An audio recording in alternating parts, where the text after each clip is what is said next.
All right. Hi, kids, and welcome to VeggieTales. I'm Bob the Tomato. And now we're demonetized. And Hard we're strike. here to answer your questions. Hard strike. All right. Welcome back to the Comic Rundown, brought to you by The Comic Den. I'm your host, Ace Knuckles. You can find me on Instagram and Facebook at The Comic Den.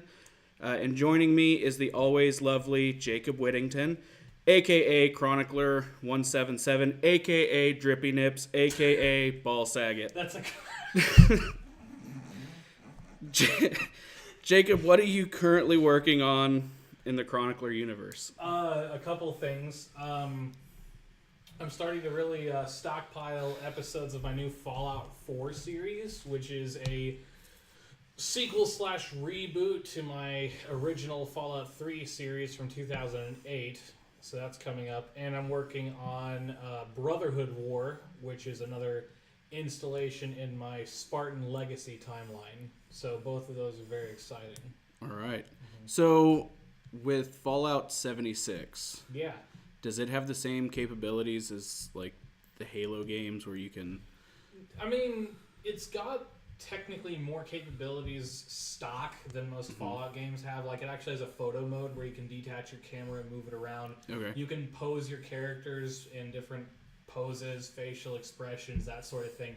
But it's not like Halo where you can go and... create your own closed universe. Well, I mean, you could. It's just going to take more work because in Halo you can act it all out and then go back and look at it and get different angles. Right. Whereas in something like Fallout 76, you'd have to get angles on the fly.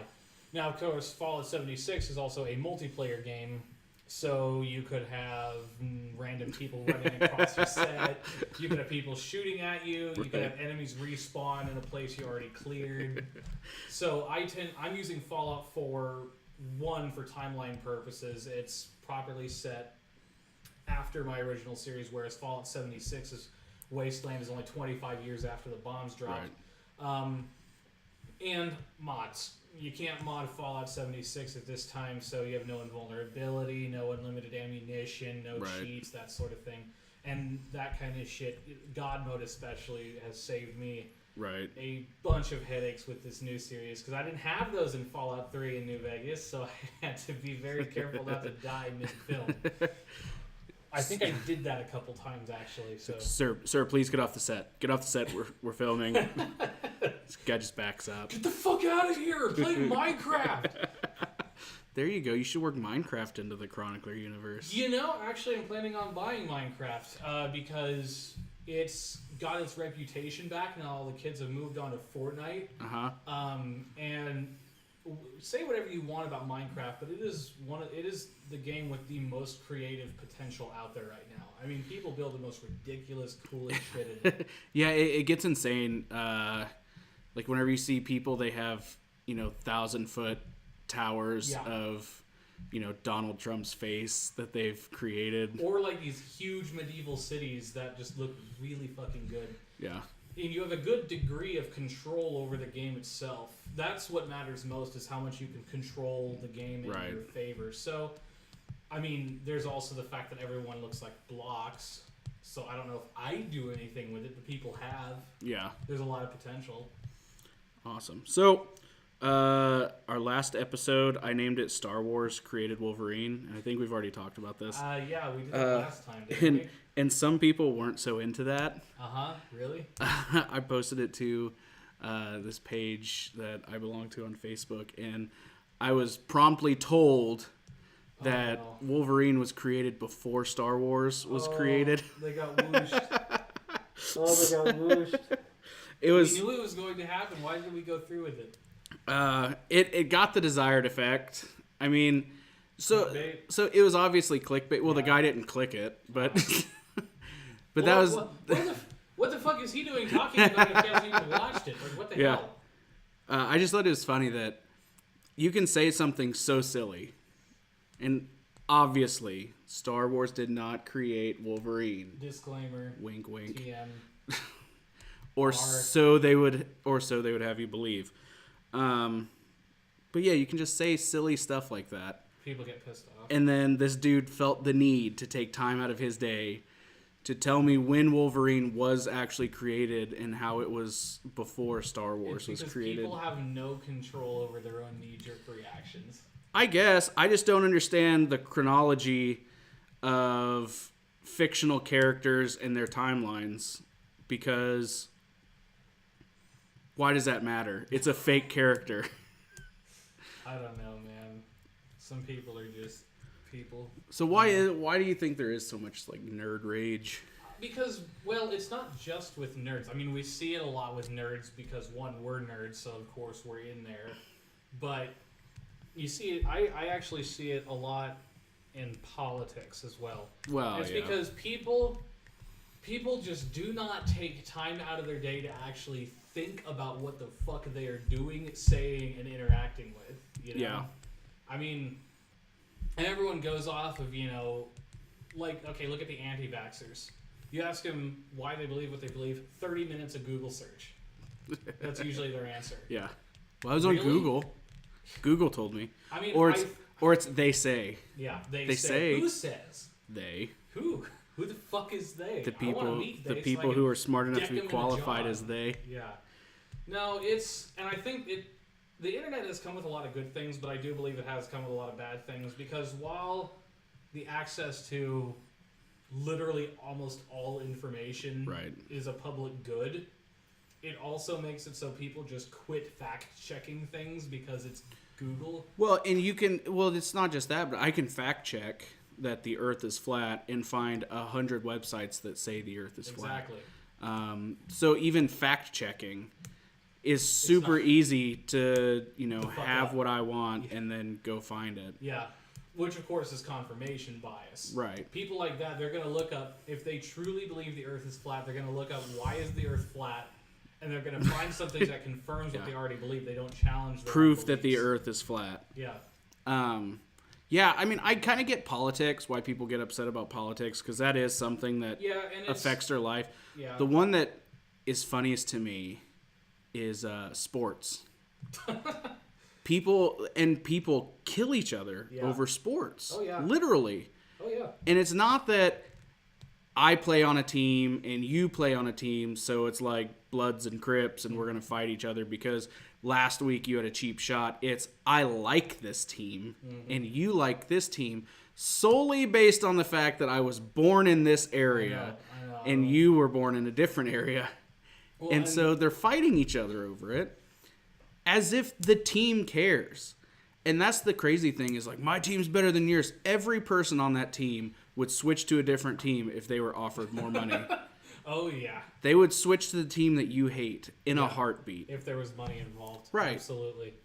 Which, that's not a bad thing. People got to get paid, No, but you also need to differentiate between reality and yeah. And people are just so damn bullheaded with their own opinions.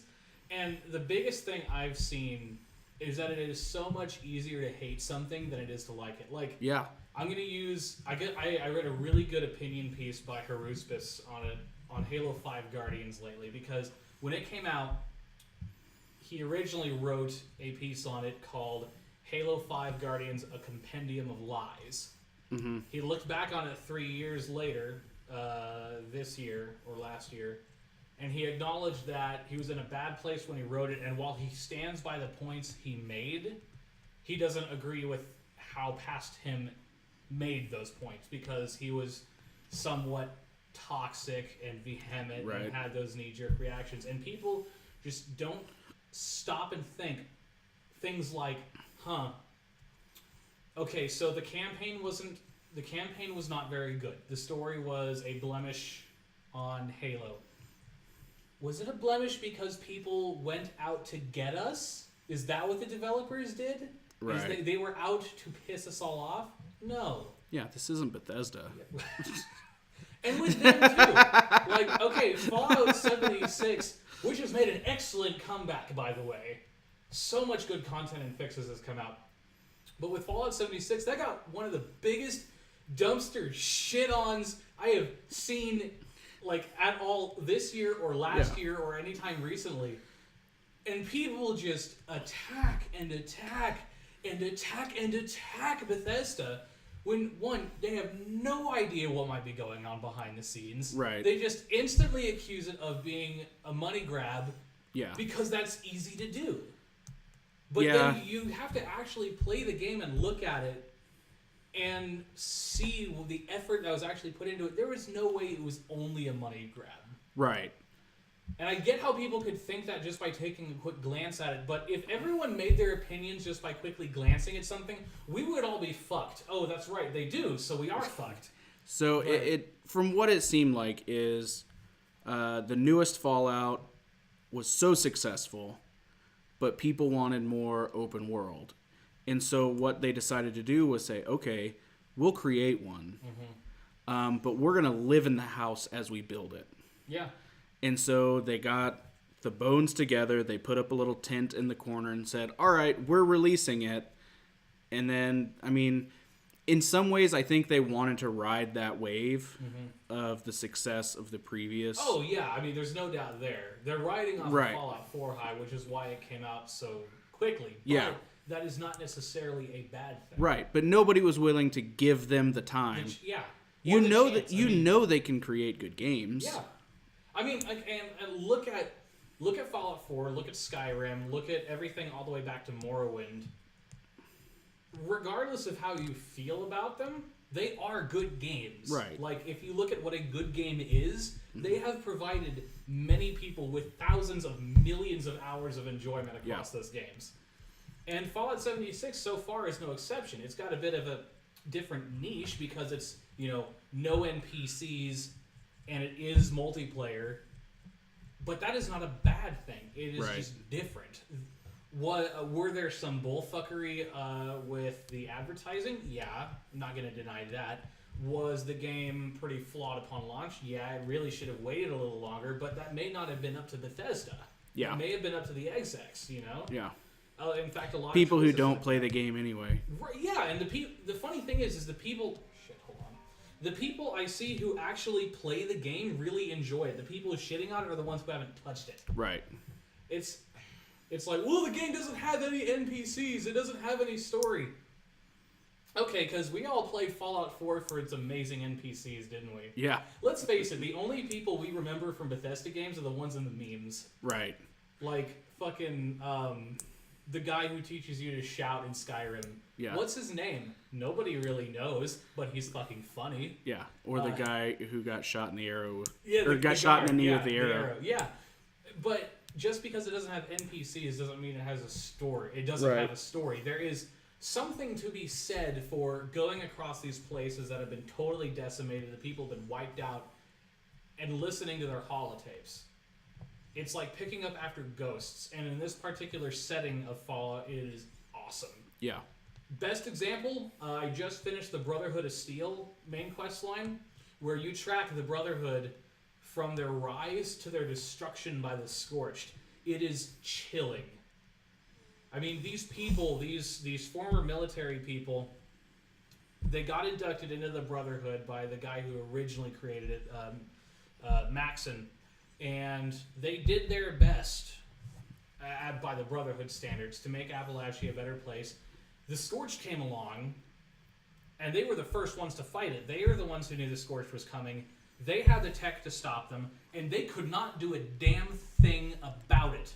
Right. And if the Brotherhood couldn't do it, nobody else could. So you walk into Camp Venture and Fort Defiance, and you see their corpses and their wreckage, and you see what might have been, but it wasn't. It is terrifying. It is really good, and I think it works really well, and people just don't give it enough of a chance because they're having a knee-jerk reaction to, no NPCs, must be no story. Yeah. But, yeah. So, whenever I was writing my notes on this, it was... Okay, I've seen Game of Thrones, but I don't pay for the subscription or anything like that. So I haven't watched in probably... I'm 2 to 3 seasons behind. I've never watched a single episode. And I get why people like it. Mm-hmm. It's an interesting story. It's Lord of the Rings with tits. Yeah. No, just kidding. That would be a knee-jerk reaction. It is interesting because it is sort of that. It does have a Lord of the Rings vibe to it in that Not so much with like hobbits and dwarves and shit like that. Medieval. Yeah, people are living in castles, but there are kind of creatures around, and there's a mystical aspect to it. Which would be a fantasy vibe, not a Lord of the Rings vibe. Although Lord of the Rings is, of course, the one biggest known for the fantasy vibe. Also, Boromir's in there, so... And he still fucking dies. He just can't make it in a movie, can he? Sorry, Sean Bean. You're good at doing one thing. Dying. Dying in movies. Dying in movies. He dies really well, though. Yeah. Boromir still makes me sad. Yeah, that was a That was hard to watch. Yeah. But anyway, I get fandom, right? It's not my fandom, but it is a fandom. But it upsets me. I was watching a video on YouTube yesterday, and they were just talking like news blurbs. And there's a petition with like over 100,000 signatures on it to have the writers rewrite the ending. No, not even just the ending, the entire season. 8, yeah. And I'm just, how full of yourself are you that you think you can command these writers to like, all right, you signed the petition. My hands are tied. Yeah. I guess I'll go write it. People just get they start thinking they own these things because they like them. It happened with Star Wars. Yeah. It happened with Doctor Who. It happened with everything.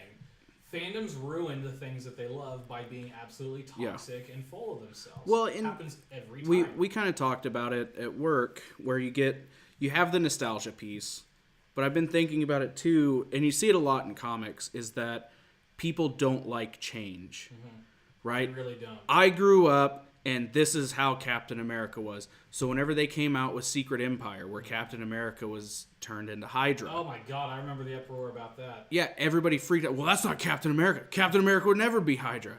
I'm like, dude, it's a story. And it's not going to be like that forever. And the funny thing is that there is so much potential good that you could do with a story like that. Yeah.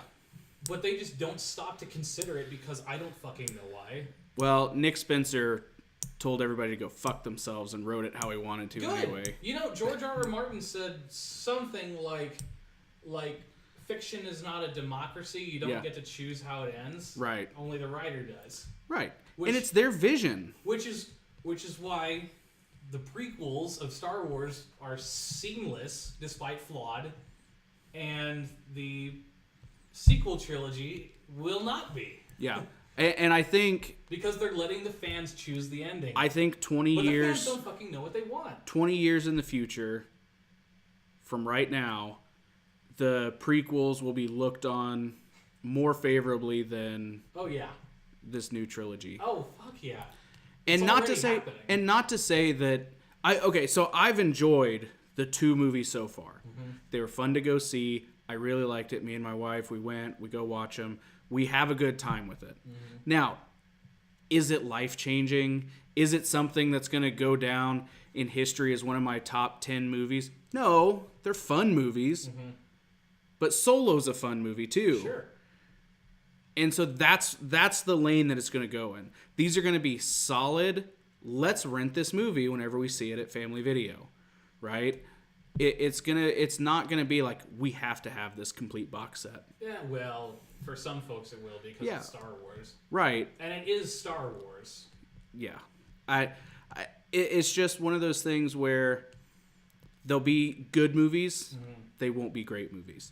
I disagree. I do think that there are great aspects to them, right? But what's holding them back is the fact that they will be completely disconnected from each other. Well, I think if they do this last movie correctly... If they do this last movie correctly, it'll be fine. Yeah. But I am not counting on that. No. Because they have, like I think I mentioned this last time, they have already openly said we are open to retconning The Last Jedi. The only reason they would say that is because they've actually done it already. So, we're fucked. Yeah. If there's one thing I cannot stand... Although... It is retconning. You know what they're calling back to? What? And you see it in the preview. Pod racing. That would be cool. Except Rey doesn't have a pod racer. Yeah, she's just running. And Kylo Ren is just in a TIE fighter. Yeah.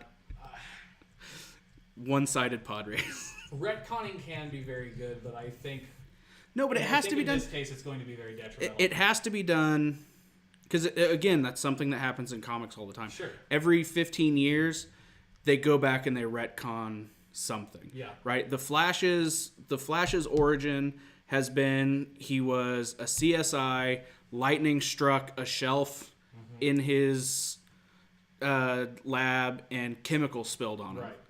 And then he became the Flash. Right. That was his origin forever until people started saying, that's fucking stupid. Yeah, they were saying, well, that doesn't make any sense. And so then they went in and said, okay, well, these chemicals that got spilled on him, they opened up some sort of latent mutation in him. And so that's what gave him the... Yeah. And they're like, okay. And they're like, yeah, but what about this thing that happened? Why is this guy got super speed then? So then they went in and they retconned and they said, well, it's the Speed Force that's doing this. It's this thing that everybody's attached to and people can tap into it if they have the right connection. Okay. So then they had some, and they've gone back and they've retconned it. They didn't completely say, all right, well, now instead of getting chemicals spilled on him, he got hit by a car. And then, I mean, they're not redoing it. They're just adding to it. And that would be a case, I would say, where it's beneficial because you're taking something that doesn't make any fucking sense at all and repurposing it. Right. It's okay. I mean, the entire Skywalker family tree is a retcon. Yeah. Luke was not written as Darth Vader's son. Leia was not written as Luke's sister. But that's how it is now. Everyone accepts it, and it works. What is going to be a problem is when they blatantly do it and they openly detract things that were said in The Last Jedi. Yeah. Because not because it was bad or anything in Last Jedi, but because people yelled. Yeah. They're trying to please an audience that will not be pleased. A very scary rumor that I heard was that Luke had a secret lover. Yeah. And I'm like, no. Why would he? Yeah. Why would he? Yeah. And even then, even if he did, even if it was plausible somehow, why would they go with that storyline over literally any of the other possible retcons? Yeah. Well, and again... Here's the thing. I think the one they picked in Last Jedi makes the most sense. Where Rey is nothing. It works perfectly. Yeah. Why does she have to be somebody daughter? And again, for me, that ties back into the Phantom Menace, right? Mm-hmm. Anakin's mom was nothing. Nothing. Just slave woman. Random person. She got ghost fucked by Palpatine. The Force raped her. You know, we talk about the Force like it's this good thing that's running through the universe. That's what it's doing, is running through the universe. The Force just is. It is horny. Yeah. That's what the Force is. That's how you finish that sentence. I'm starting to think Darth Treya had the right idea of killing the Force. I think she might have been right. Well, it came to her one night, and she's like, no, fuck this. So, okay, we've been talking about, like, nerd rage and... The worst part is, as much as we talk about it, nothing will ever be done because people will continue to be people and they will drive their own fandoms into the ground and everybody will hate them for it. No, but I think it's also good to talk about because I catch myself doing it. Yeah, me too. Like, I catch myself getting all worked up over something. Yeah. I got super worked up over Fallout 76 when I started hearing about it, but that's the thing. I hadn't played the game. I was just going off what those fucking assholes on YouTube were saying. Don't listen to them. There's the quartering and Yang Ye. They're doing it to get money and you know it. Just saying. But definitely listen to us. Yeah. Oh yeah, we know what we're talking about. We're different because we're fucking broke. So, where is your nerd rage button? Anything that fucks with streamlined continuity, like what is happening with both Halo and Star Wars right now. When I write stuff, I will sacrifice something that might be better in a story if it doesn't connect with what I've already told you. You have to be consistent. If you are not consistent, I will not respect you. Yeah. You have to be consistent. Yeah, and that's one thing that we found while we've been writing Magnus is that, you know, we came up with the book storyline first, And it really lent itself to kind of the fairy tale, simple, like narrative story. And then we made the comic, and we're like, okay, so now he's got this going on, and this is going on. And then we're like, okay, well, we want this to be an ongoing comic now, not just a stopgap. Yeah. And so we've already done all these things in this first comic. So we're like, okay, so how do we make sure this makes sense? And how do we make sure that that makes sense? And as we're writing, we have to think 7 stories ahead, Right.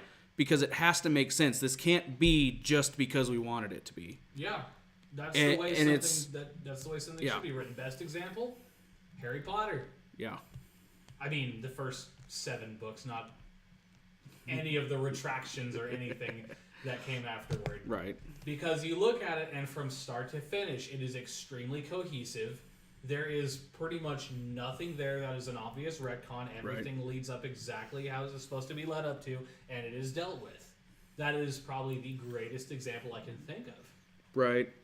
Yeah, and that is a huge undertaking. Yeah. Because you're writing a book that the people who picked up book number 1 grew up with Harry and his friends in real time. Right. Just about. Right. So when he hit 18, they hit 18. And so, yeah, there's a huge emotional connection. And for them to be able to finish that book, and everybody was happy with it. I mean, everybody liked how it ended. Pretty much. The I've movie, never heard a complaint. the movies ended really well, Yeah. and then they started making more. For some reason. But yeah, it was really refreshing that everybody could come together for once. Over me. Yeah. Surprise Right. Beatles. Yes. But not only that a huge undertaking to plan, it's also a huge risk to take. Because if you're planning to tell a story that will overarch, but it doesn't make any money and it fails, you have to at least make sure that the first couple of books make sense by themselves. Yeah. I thought it was really clever how Neville ended up being the most evil creature on the planet. Neville? Oh, spoilers, sorry. What? No, I'm We kidding. read the same books. Actually, yes, speaking of Neville, I did think it was very interesting how Neville ended up being a kind of a double of Harry. Yeah. You know, he could have been the chosen one. And I really like how they handled prophecy. The biggest problem you see in Destiny books and prophecy books is that they completely set it in stone, and you already know what's going to happen because the prophecy said so. When you play with prophecy, if you are going to do that for some reason, because there are so many better tropes you could use than prophecy, you have to make it so it is not entirely set in stone and it can be fluid, or at least it tells a version of what might happen if the person chooses to do this. Yeah. The element of choice has to be there or nothing matters. It's why Supernatural is such a good example of a TV show, because they have the whole prophecy written out through the entire show. There's one prophecy after another, and the main characters continue to defy that prophecy and choose themselves and their own actions over what everyone else wants for them. That is so good. Yeah. So will this clickbait, outrage, short temper culture ever dissipate? No, it's not a culture. It's who we are. And we suck. Is it though? Part of me wants to believe that the internet is a new toy that we've gotten. Oh, it's a new toy, sure. And we haven't figured out how to properly use it. No, yeah, you're right there. But this did not come into existence with the internet. This has been around for, at the very least, as long as organized religion has been around. Because you see that with organized religion and politics. People get very close-minded about things that have a knee-jerk reaction to anything different. But again, religion and politics have a direct impact on your life. But they're still doing it. Right. It's human. I know, I get that, Yeah. but to have a knee-jerk, violent reaction to Star Wars is not the same as having a knee-jerk reaction to the Catholic Church saying, now we accept, No, of course, and you're right. Women as But let's whatever. look at the people who are having knee-jerk reactions to this stuff. Mm-hmm. It is their life. Right. They have nothing else. Yeah. Which is why they feel so strongly about it. I guess I just hold out hope that eventually we as humanity will figure out how to use the internet, and then we'll move on to whatever the next thing is that we don't know how to use, and we'll have 30 years of fucking that up. The Forerunners called it the domain where everybody's connected. That is going to be a shit show. You and mean I hope hive mind? Yeah. I hope I will not be alive to see that. Yeah. Because no thank you. I'll keep my mind to myself. Yeah, I would what part of the mind would you be put in if you were connected into a hive mind? Jesus Christ. Mine would be the part where you block it out and forget that it ever happened. Yeah. Your strong box, yeah. I'm the one that comes out in therapy whenever you get hypnotized. It's so good that we cannot read each other's minds, or everyone would just hate each other. Yeah. Because a lot of times that's the knee-jerk reaction is the first thing that comes up. And it's a good thing that we don't go spouting it off all the time. Yeah, well, every man would get fired the first day for sexual harassment. Every single one of them would. Yes. Yeah, absolutely. Yeah, because that's one of the first things that men think about whenever they see somebody. Okay, I just got this new job. I'm going to try to hold it down for more than 24 hours. Hey, baby, nice tits. Fuck! Fuck! Walk in, hide your boner, hide your boner, hide your boner. just turn on the heel, goddammit. I will be back tomorrow. We'll try this again. Nope, you're fired. Yeah. But eventually, you would have to come up with some sort of Jedi mind trick to block, But even then, that only works on the weak-minded. Yeah, I guess so. In Knights of the Old Republic 2, the character, spoilers, game's been out for over 15 fucking years, what do I care? One of the characters, Atten Rand, comes off as a smuggler with nothing more to do or say than offer his snide remarks and stuff. But as a Jedi, you can't read his mind. And as you explore his backstory, you find out, oh my god, before he was a smuggler, he was a Jedi assassin. And he figured out the way to get close to a Jedi to kill them is to shield your thoughts. And there's no, there is a special technique, but it's not like a special Jedi technique. What he taught himself to do was play cards. While he's focusing on the hand, they can't see anything else. Mm-hmm. Which I thought that was really clever. Yeah. But that would be how it's done. Which would take a stupid amount of mental concentration to do. Constantly think about something else. It's like, hey, don't think about penises. Yeah. Now you're thinking about it now, aren't you? That's what you do if you want to tell if somebody's a Jedi. Mm-hmm. You immediately look at them, make eye contact, and imagine them getting butt fucked by a bear. And then you read the reaction on their face because they're like, why are you staring? What the fuck? If they're like, why are you staring at me? Yeah. Then you know they're not a Jedi. But they're like, no, you're just start absolutely looking right. for bears. Because I think Jedi telepathy is always on at a low level. Yeah. So you go, what? There you go. That's how. We figured it out. Yep. Figured it out. No Jedi's gonna sneak up on us. Knights of the Old Republic 2 was such a good wealth of information about Star Wars series. But not that. That was not from. I mean, not that, no, but.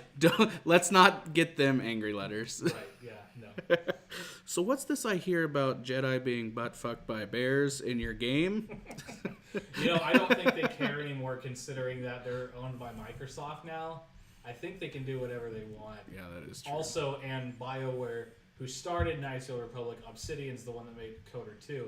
But BioWare is a shell of what it used to be. Look at Anthem. That crashed hard. I feel bad for all the people that worked on it. Yeah. I've never seen a game that could deep fry a PlayStation 4 just by playing it. What the fuck? I didn't know that was possible. And yet, here we are. People's PlayStations got bricked by playing Anthem, and the companies wouldn't do anything about it. Shouldn't have bought the game. You couldn't even return the game because you played it. Yeah. Wow, what a train wreck. And that's not a knee-jerk reaction. That is careful analysis of everything that actually happened. I can't say if the game's good or not because I haven't played it, but everything surrounding it's pretty bad. Maybe that's the fun of playing the game. It's like playing Russian roulette. The appeal is that you might die. Well, not for me, because I'm not playing on a PlayStation. PlayStations were the only one affected. Yeah. But, I mean, yeah, I could see how it'd be roulette for them. Yeah. All right. Is it going to work? Is it going to work? Shit! It's kind of like having unprotected sex. There you go. My PlayStation got AIDS. Yeah, so I need to return this PlayStation. What's wrong with it? It has HIV. What? I stuck my dick in it. I mean, this game. Yeah, I mean the game. The game is a dick to me because it shut down my console, not my penis. No, but it is unfortunate because it, from what I can tell, support for the game has pretty much gone into maintenance mode. Yeah. I've never seen it happen so quickly except maybe Evolve. Evolve crashed harder, but Anthem was supposed to be bigger. Yeah. So...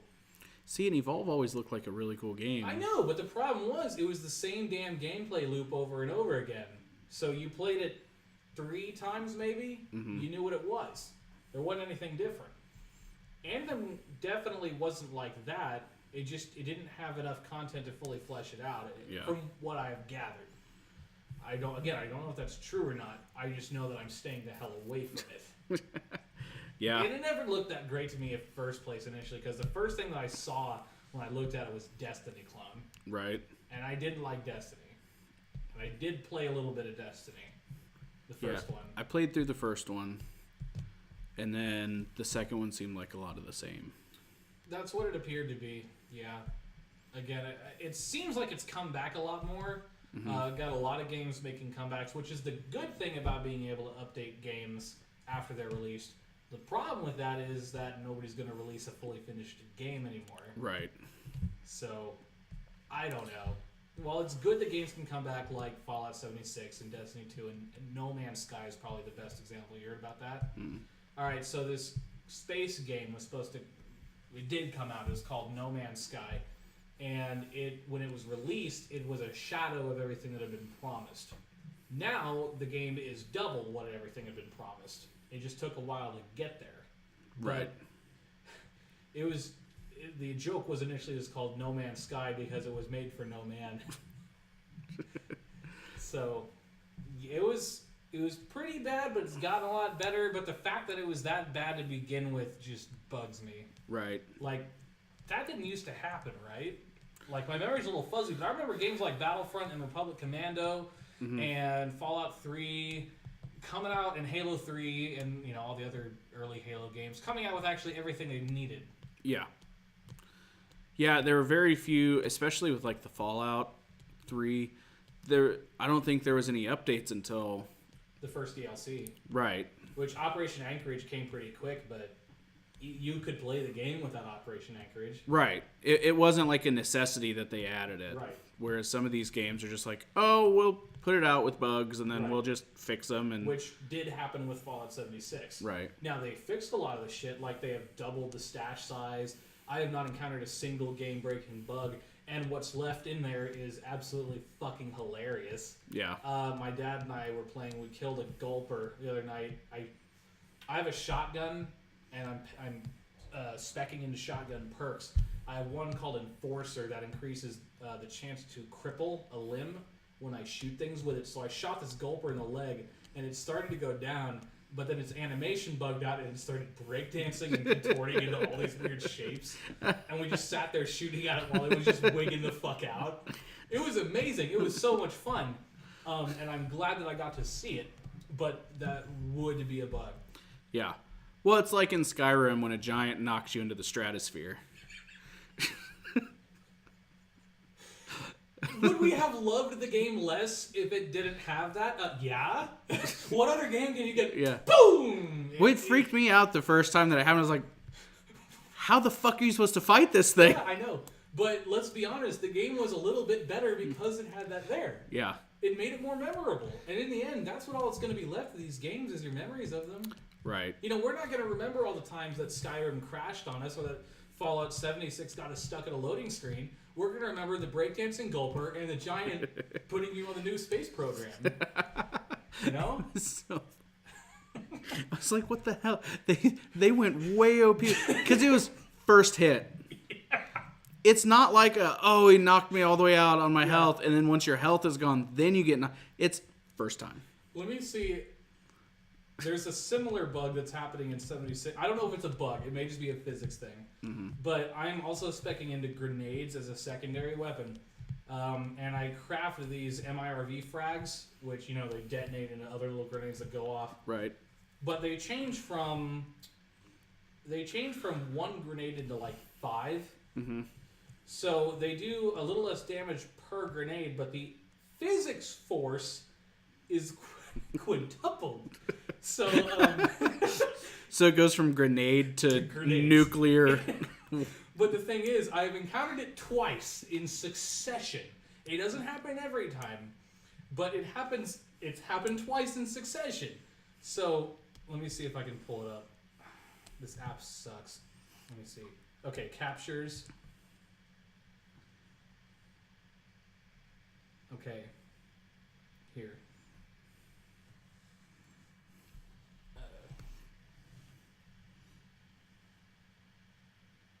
There we go. All right. It's only a 17-minute video. So. We're going to be just ride this out, guys. Kind of like it looks really good. It does, yeah. Well, you just threw an empty hand. Jesus. People need it went over the horizon. You know what? Here's the gulper. I recorded it. I love that Xbox has a DVR built in. I couldn't do this with 360.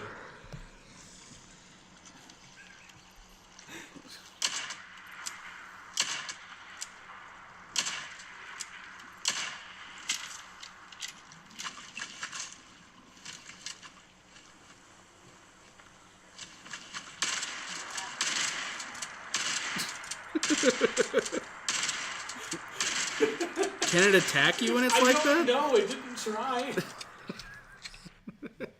Yeah, no, Jeez. But I love the game more now that has happened. Are gulpers actually made of dwarf stars that are imploding on themselves? I don't know, dude. They're made of something, but yeah, no, that's awesome. All right, so a little off topic. But fun. I mean our next topic. Let's talk about End Game. Oh boy, yeah, I've had a lot of time to think about this, and nobody except my wife to talk to. I've been purposely trying to not talk to you at work about it. Okay, good. So first off, general ideas, the end of an era. What did you think? It was the first thing that I said when we got out of our chairs. I said to Alyssa it was everything it needed to be. Yeah. I have been let down lately by so many conclusions or sequels that if Endgame had sucked, I would have been crushed because they had such a good fucking track record, but they nailed it. Yep. Kevin Feige is a god.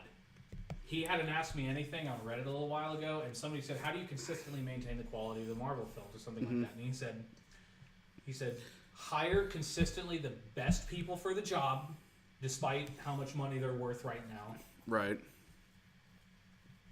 Don't compromise unless you absolutely have to, and a couple other things. But that first bit was the good part. Fuck what the current people think. We need the best person for the job right now. And he gets the people, and everything works out perfectly, whether it's a cast member or a crew member, a director, a writer, whatever. Yeah. Because even the worst Marvel movie is still pretty damn good by movie standards. Yeah. Whether you say that's Ant-Man the Wasp or The Dark World. Dark World, probably. But really, look at what The Dark World has to offer. The visuals are awesome. The battle sequences are great. For me... Loki steals the show. For me, Dark World was disappointing from a comic book fandom standpoint. See, which is as a movie, as if I just went to the movie, I would think it was a pretty good movie. Yeah. It's a little bit all over the place. They kind of force the reality stone on you. And they do it's a little murky when it comes to all of that. Yeah. But all in all, it was a good movie. But I was let down because Malekith is supposed to be more of a Loki-esque character. Yeah, but we have a very good Loki. Right. We don't need two. That would be But for me, they sacrificed Malekith's character so that they could have Loki in the movie. Which, from a filmmaking standpoint, makes sense. Yeah, if you're gonna go middle of the road so that you can get comic book fans and non-comic book fans, it's a smart move. For me, it was a little bit of a letdown. Sure, I can understand that. Because Malekith was never a big, huge general who was scary. He was an insane, magical smartass. Gotcha. Who reveled in pain and suffering. See, I didn't know that. Yeah. So that makes some sense. But you know what Malekith in the movie is? He's Christopher Eccleston. And that's awesome. Yeah. Because Christopher Eccleston's an excellent actor. So how do you feel about Iron Man 3 then? Because the biggest thing I hear about Iron Man 3 is the mistreatment of the Mandarin. Yeah, the Mandarins, they've done so many things with the Mandarin in comics, and I haven't kept up with it.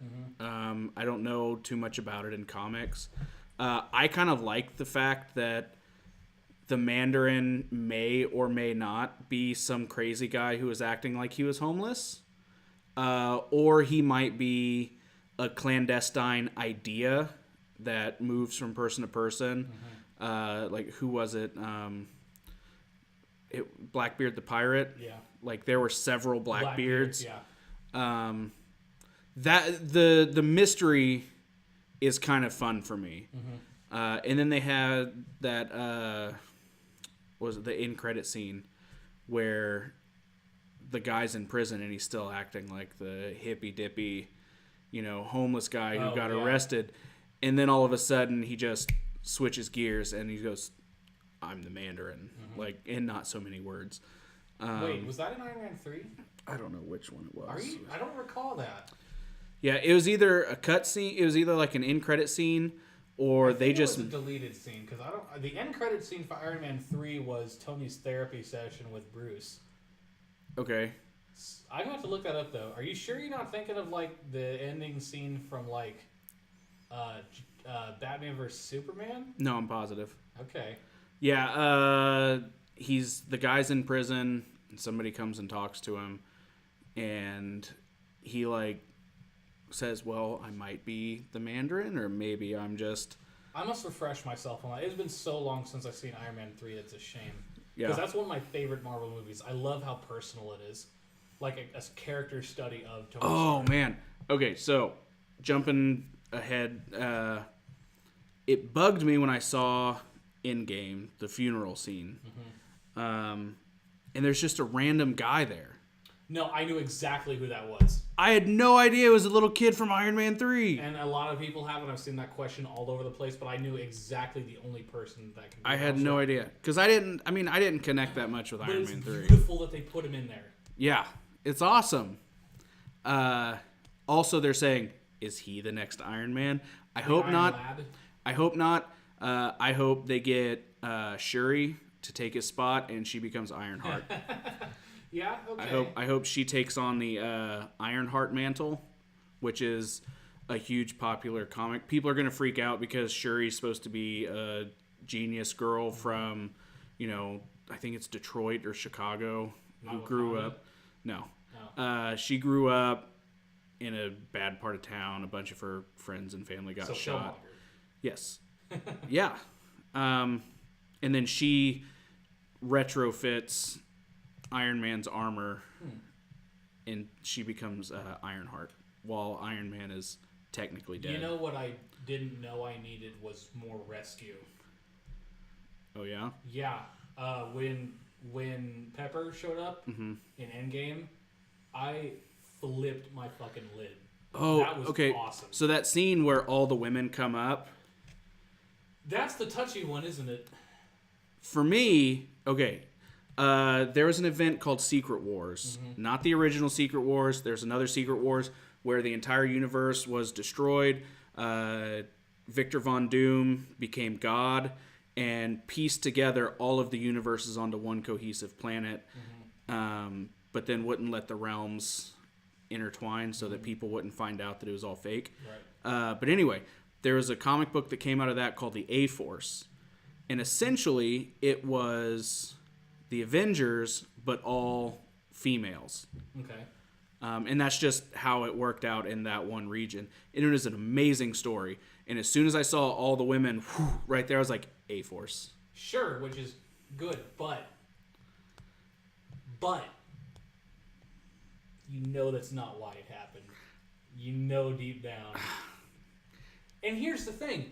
I'm perfectly fine with the scene.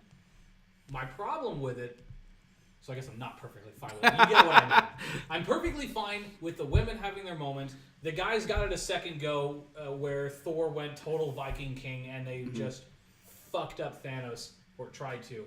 I'm fine with the women having their moment. The problem is, I have a problem with the scene grinding to a fucking halt and the camera taking the time to pan over all these characters that came out of nowhere to help Captain Marvel, who just blew through a spaceship and would have no trouble getting to that van through Thanos' army. Infinity War did it better. How so? Because it worked well.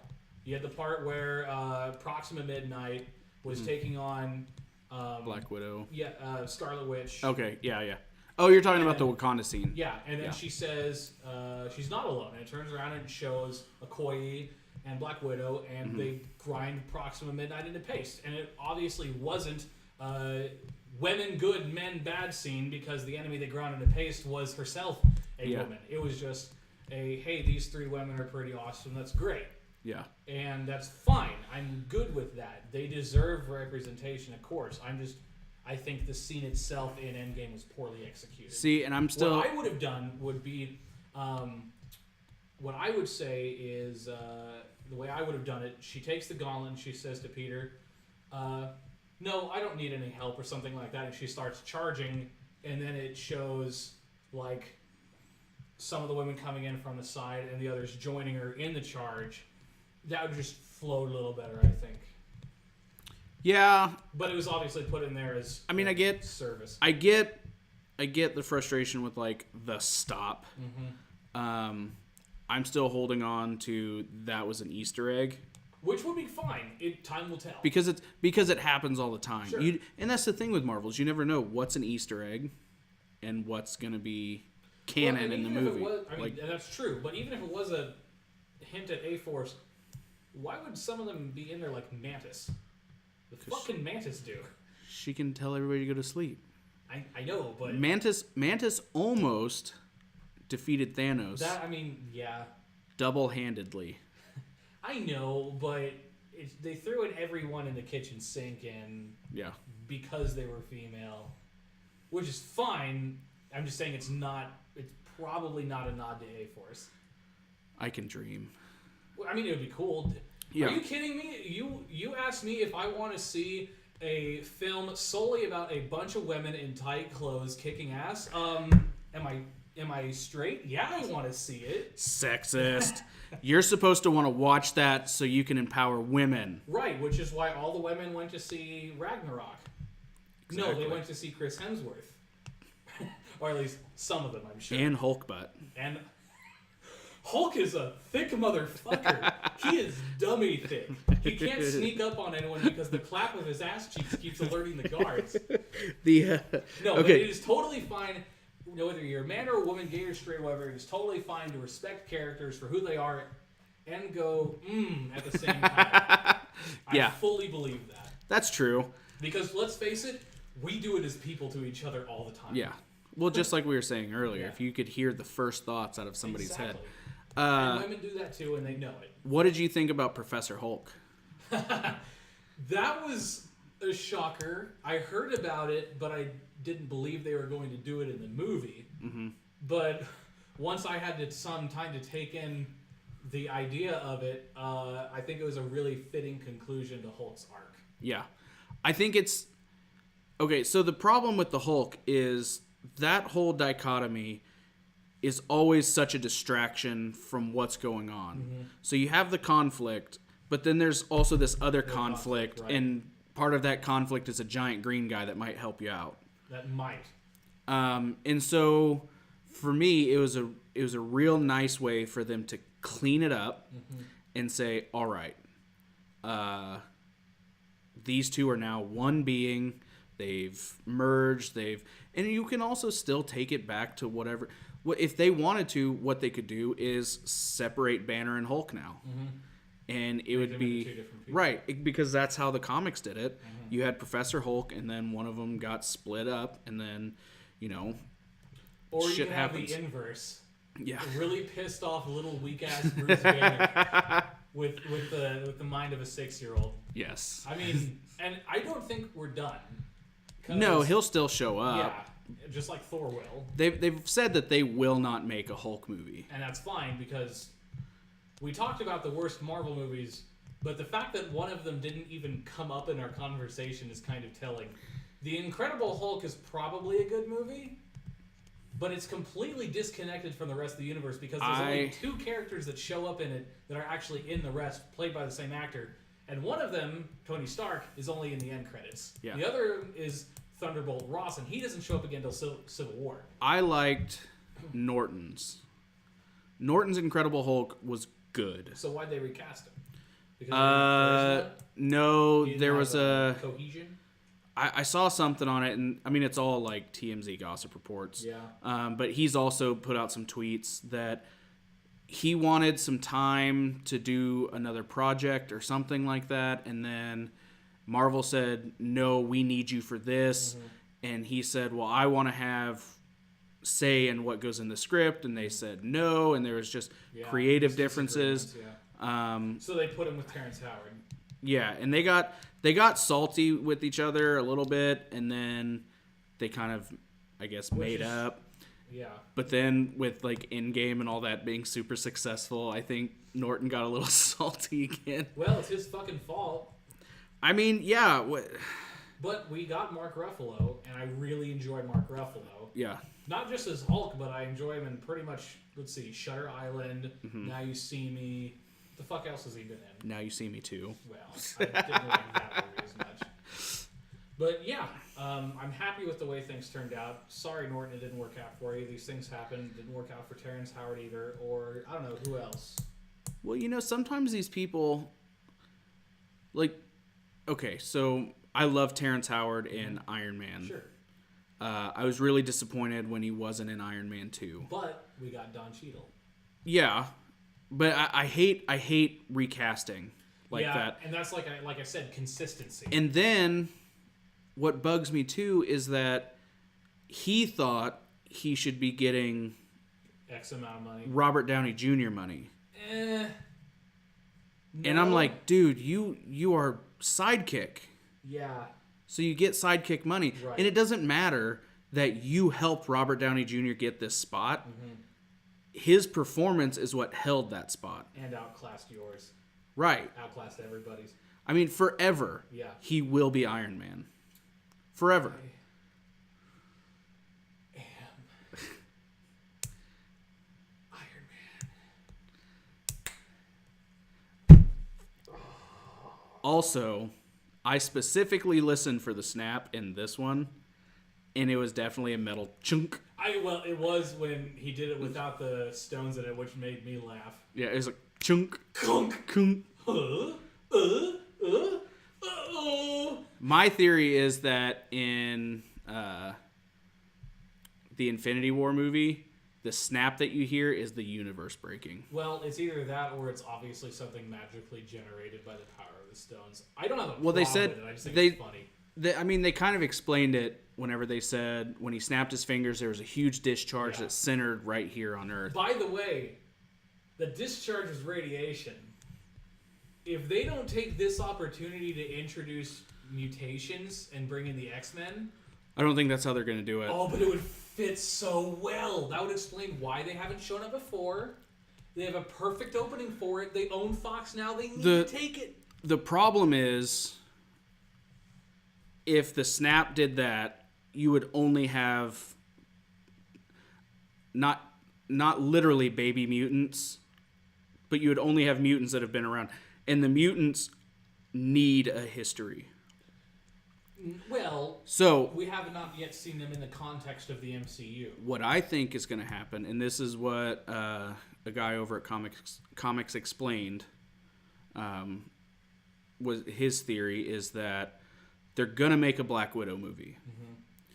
And Black Widow was part of a special strike force that went in, Ultra Black Ops. They went in and just slaughtered people quietly and then got out, or they toppled governments and got out. And so in that movie with Black Widow, at the very end or at the very beginning, she's going to come back from a mission and say, oh, you know, so-and-so and so-and-so. I can't remember what Logan's real name is or Sabretooth's real name. But they were both part of this team. Those two guys are crazy. They're going to be an issue for us. So you have an Easter egg like that. It introduces the idea of those guys. What they're going to do, it's going to be government testing. The government found out that there are these mutations in people. If you can go through and stress them, much like Deadpool. Yeah. You can create these creatures. Right. So I tend to lean more that way. That's how they're going to introduce them. Yeah, I think having it done by the snap would just flow better. It would, but it still doesn't explain. It doesn't explain Charles Xavier. It doesn't explain they Magneto. Could do it. We just haven't seen how yet. Again, we haven't seen them in the context. And you say they need history. Well, what if we see the start of their history? Part of what leads me to believe that they're going to go with the other way, where the government kind of starts toying around with it, is that they're making. It's not a Celestials movie. The Inhumans? No. Oh, shit. I can't think of what it is now. It's essentially the people who came through and they found life on Earth. They tinkered with it. And then that's where you get mutants. Okay. So they're making whatever that movie is. And I'm kicking myself for not knowing what it is. But I mean, whatever they choose, I'll be behind them as long as it's good. But they're still saying 5 to 10 years for X-Men. That's fine. I mean, or for mutants. I mean, we're literally getting Dark Phoenix this year. Yeah, all that's going out the window too. So I bet. have no. That's the thing, is I have no real desire to watch Dark Phoenix now, because I don't have any plans to watch Dark Phoenix because Apocalypse sucked dick. It did. Days of Future Past was probably the best movie that's come out of those, and First Class was good. Logan was excellent too. Logan was fucking fantastic. But it had nothing to do with all of them. Right, I don't hold that in context with the others. In fact, I kind of hold Logan as its own, because the other X-Men movies are here and there, and I don't particularly like them that much. They're just very early 2000s. Days of Future Past is probably one of my favorites. Days of Future Past was awesome. Yeah.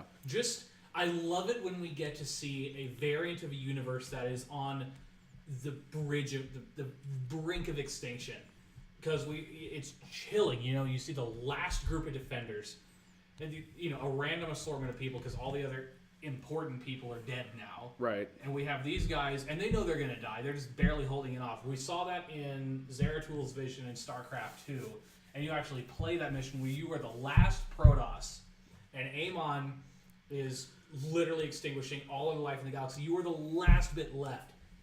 Oh, it's so good. Now, have you seen the trailer for Spider-Man Far From Home? Yes.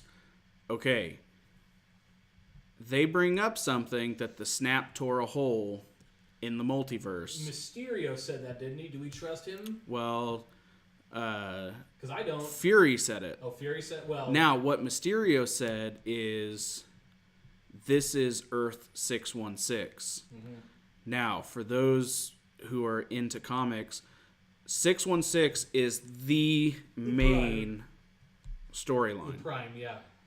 And for them to say that the MCU is now the Prime. Are you sure that they said that? Yes. But if you go to the wiki, it's listed as a different number. He said 616. Are you sure? I didn't hear that. Yes. But the MCU is number 1999999. Right. But in the preview, he says 616. Well, he's lying. He's Mysterio. Now, here's what I think is going to happen. I think Mysterio's not from another dimension. No. I think he's from this dimension. He wants to seem like a hero from another dimension. Right. He's setting up all of these things so that they happen, and then we know he's the bad guy. I don't think they tore a hole in the universe. But what they could be doing, minus the 616 thing, that's a side note. What they could be doing, and this would be really shitty in my opinion, is since they tore a hole in the multiverse, that would be how they brought over mutants. I don't know. There's also thoughts about alternate timelines and stuff like that. How do you think they did handling time travel? Time travel in and of itself is always messy. Mm-hmm. Always messy, no matter how you do it. Even the best way you can do it, you're still going to fail at telling a coherent story because it's time travel. I lost sleep the first time that I watched it, trying to figure out how it happened. Now, and I took off a point off the end game score for that. I figured it out. Oh, sure, I did too. Yeah, I have it all reconciled. But the fact that I had to spend 3 fucking days thinking about it, I'm taking off a point for that. There are so many other ways you could have done it other than time travel. See, I added a point because they did time travel right. What is right? Time travel doesn't actually exist. So the thing is, with time travel, is you have to make sure that you don't have the grandfather paradox. Yeah. So you have to make sure that time isn't a circle. Right. Right? It's more like a big bowl of wibbly-wobbly, timey-wimey stuff. So whenever they say, whenever you go to the past, that's now your present, there is no... It's not like I went into the past and now I'm going to kill my grandfather and I'm never going to be born. You didn't go into the past, it is still your present. Right. Yeah. So... And it does make more sense than things that look like Back to the Future and stuff, but it's still fucked. Right. It's time travel. Now... And maybe I'm just stupid, but... So whenever they went back to the exact time that those things were taken, to the stones were taken, and they put it back, they got rid of all the branches. Except for one. Prune the branches. Except for one. Loki got away with the Tesseract. They weren't able to close that one, and that's going into the Loki series. It depends. They didn't take it out of that timeline. No, but they altered it. They altered it. Right. So that branch is still there. No, it's not there because the thing's still there. It's not a branch, it's an alternate time. Well, So instead of going this way, they went this way, but in a different color. Right? It's a parallel.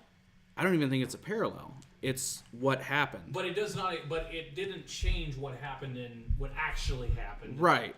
Otherwise, obviously, we wouldn't have Infinity War. Well, and if you think about it, Loki escaped anyway. This time he just escaped sooner. Yes, but he took the Tesseract, and that's the problem. Right. No, I do think that would be a branch. But he's also got the Tesseract later, so it just means he has the Tesseract sooner. Right. But it still changed events. Slightly, but enough. But you could make the argument. But you could make the argument that it didn't change anything of consequence. We don't know because all of those things still happen. Now, the main argument was that all of that stuff, whenever they did the time heist, you solve that, cut the branches, whatever. You solved most of it, yeah. But Thanos came from the past to the future. Right. And a lot of people were getting mad about this. They should have saved him, sent him back to the past, and then let everything run its course. Yeah, but instead, you killed him, which means that he wouldn't have been able to complete the arc, which means he wouldn't have been able to snap, which because you killed younger Thanos. Which now there is a timeline. There's a timeline where there is no Thanos, there is no Gamora, and there is no Nebula, and the Guardians of the Galaxy never get formed. They clipped the branch when they went back, and so Thanos never died. Thanos never went to the future because that was a branch. It was a branch, and that's why he said you have to go back and you have to clip the branches. But yeah, he went. So back whenever he dropped all of them off, that means that Thanos could still collect all of those stones. Right, but he wasn't there to do it. He was there to do it because they clipped that branch. Fucking hell.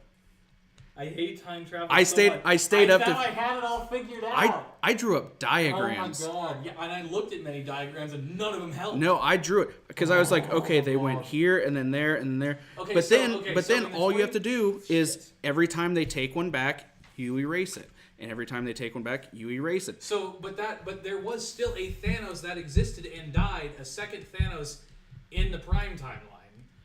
Yeah. So whenever Captain America went back and took everything back, it erased all of the branches. So at one point, there were 6 branches that were going off doing their own thing. There was alternate 2012, which that one is still there. There's alternate 2014 and fucking alternate 2013. Those aren't branch. The 2012 isn't a branch. It's just we haven't seen how that affected the history. I'm calling it a branch. It's not a branch though. God damn it, it's what happened. A branch means that it's running parallel. This is not running parallel. It is what happened. Right, and you could make the assumption that all of the other events still carried out in the same way. However, Loki having the Tesseract makes me believe that what that means is that everything's going to happen in the exact same way, but what happens in between those exact same things is unknown because now Loki's... Right, but small things could potentially change that. But like, what if Loki takes the Tesseract and goes off somewhere else and Thanos can never find him? The snap can never happen. But we know that that's not what he did. So that's the thing that's a different timeline. We don't know what it's not a different timeline though. Seen it. So what they're saying, oh, God fucking damn it. What they're saying is things still went down. So all the Thor movies still happen like they happened. Right. Because he went back. They can do. Injected Natalie Portman with the Reality Stone. I would love to inject Natalie Portman with the Reality Stone anytime. Just kidding, honey. But what they're saying, and he put Mjolnir back, so that was all fine. Right. And then he went back and put the Power Stone back at the second it left. Okay, but explain this to me then. Okay, so he put the Power Stone back. So, but Thanos saw his failure from Prime Nebula's viewpoint. Mm-hmm. So he would still know that happened. Mm-hmm. Whether or not the Power Stone got put back, he still would have gone into the Prime timeline, right? No, because that was a clipped branch. So that never happened. Oh my god. It's the theory that makes the most sense. I'm about to take another fucking point off Endgame. Now, what's awesome is now if you wanted to go back and make a Loki movie, mm-hmm. what you do is you make a Loki movie that picks up as soon as he goes, whoosh. Yeah. You have a movie, you have a fun adventure with Loki. He frolics through a field, whatever, and then it ends with wherever you needed the Tesseract to be. Yeah. So if that means Loki gets locked up again, they get the Tesseract, they put it back in lockup, then that means that it went exactly like it was supposed to. Yeah, I know. Just fuck. I could have written this. I could have written Endgame at least 5 different ways that didn't involve time travel. Yeah. I wish they would have brought the Eternals in. No, that is why Captain Marvel wasn't in so much. This was a movie to close out the big 3. Yeah, I know, I get it, but I wish they would have introduced new people. I wish they would have had an end-credit scene that introduced the Eternals. Yeah, maybe next time. That's what the movie's called. It's called The Eternals. Yeah. Not the Internals. The Internals. Yummy. It's just a bunch of organs and fluid. That's disgusting. But come on. I thought they handled it the only way it could successfully be handled. Right, but they wouldn't have had to handle it like that if they just didn't do time travel. What I didn't like is how Iron Man yada time travel in 5 minutes. What do you mean? He was like, oh, how he figured it out? Yeah, he's like, we're not doing this. He goes, all right, now run this simulation. To be fair. Figured it out. To be fair, we have no idea how many times he ran a simulation. It could have been days. It could have been weeks. It could have been months. Could have been. But they completely yada-yada'd that. Well, of course they would. They could have thrown on some Eye of the Tiger and then just have him sweating and slamming his fist down and eating popsicles. But instead... Yeah, I know. But I think at that point they really need to, from a story standpoint. Well, yeah, it's a 3-hour movie. Yeah. There could have been a lot in there that we didn't get to see. I would have liked to see more post-snap world. Yeah. Like the scene where Ant-Man was walking through that abandoned street, that was incredible. Now, here's the thing, too, is Thanos snapped his fingers and half the life in the universe disappeared. Right. Now, is that 50% of life on Earth and then 50% of life on planet Z and then 50% of this? Is it an even 50 based on every planet? And then on every planet, is it an even 50 of each species? It was of each species. I know that much. They did confirm that it wasn't just thinking people. It was animals, too. Well, because Thanos made it sound like it was going to be completely random. Yes, it was random in who it picked. Right. But it was a solid Okay, so 50%. it was 50% of humans, 50% of dogs, 50% of birds, 50% going by the way that he was initially doing it, going to each planet and killing 50% of the population, I think that is what the snap did. It went planet by planet and killed exactly half of the population. Now, here's the problem. All the population was brought back, but not at the very moment that it disappeared. It was brought back 5 years later. Right. So the director who was playing the gay guy, he found a new boyfriend. Your husband's back! Well, the woman who was pregnant and the baby got snapped. What the fuck happened there? All those people in an airplane? Ah! I mean, I'm sure that didn't happen, but... No, but this is just the social studies nerd in me. Mm-hmm. Okay, think of the government infrastructure that would have to be put in place. Yeah. All of those people need their jobs back. Yep. All of those people need houses. All of those people need food. Everybody's gotta be in complete disarray, and they better touch on it in Far From Home. Yeah. I mean... They can't just gloss this over. There's no way. It would cause so much disruption. Mm-hmm. And it's not like they shouldn't have done it. These people deserve the chance to be able to live again. But everyone is still fucked. Some of them do. Well, yeah. But the point is, they have the chance to live again, but shit is still messed up, which is why this snap is so powerful. Because even when they undid it, the universe is still reeling in its effects. Now, that's one thing I really liked about the Infinity Gauntlet is in the comic books, you still have to be super powerful to wield it. Right. It's still not as damaging. I mean, even Thanos was like trying to control it. Yeah.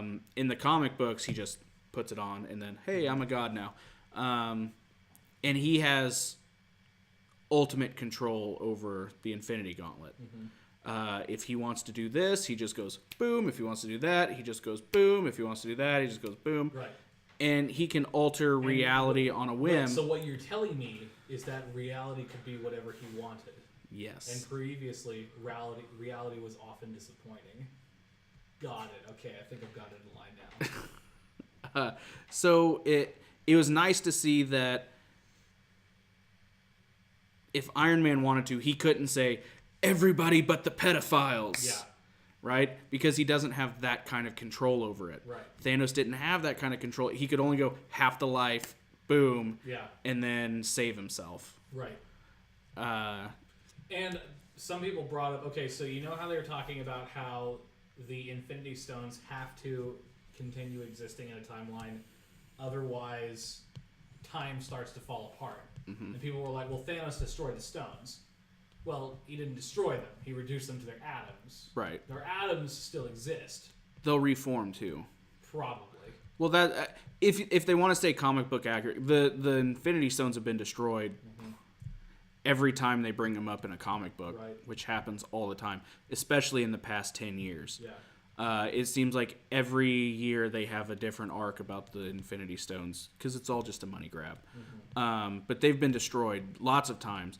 And what they said is since these are integral parts of the universe abhors a vacuum, so they reform them. Right. It's just a natural byproduct of the universe. Right. And so My guess is they'll just be like, yeah, that's what's happening. Sure. Right? I mean, I don't think they'll bring them up again because we don't need to do this Right. song and dance again. It was done perfectly the first Yeah. time, but I have no problems there. 3 Now- people are going to care, though. Well, sure. But as long as the execs don't bend to their will and totally rewrite a story, I don't see Disney doing that. Disney's Disney's not the one who does it.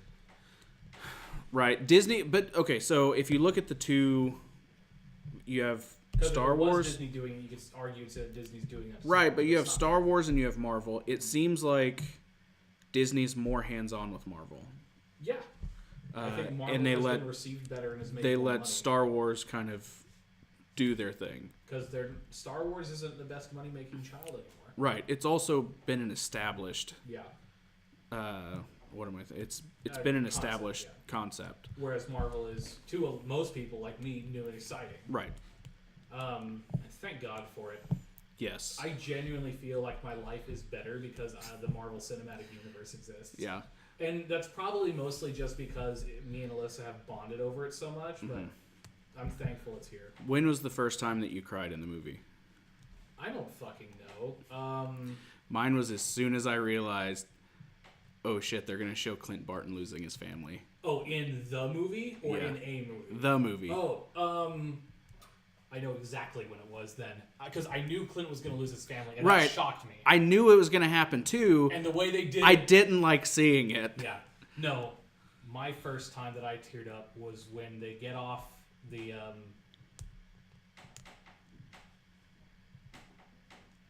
God fucking damn it. The Benatar, the Guardian ship. I just had to remember the name there. They get off the Benatar, and Tony looks at Steve and goes, I lost the kid. Yeah. Fuck. Yeah. Fuck! That He goes- hurt. He's like, we all did. We all did. And then again, where he's like, is she here? Is she here? Because that's all he cares about Yeah, after it's that. Pepper, yeah. Could you imagine being on that ship for, what was it, 21 days. 21 days? 23 days, yeah. Yeah. Being on there for that long. One, dealing with the fact that Peter's gone. Yeah.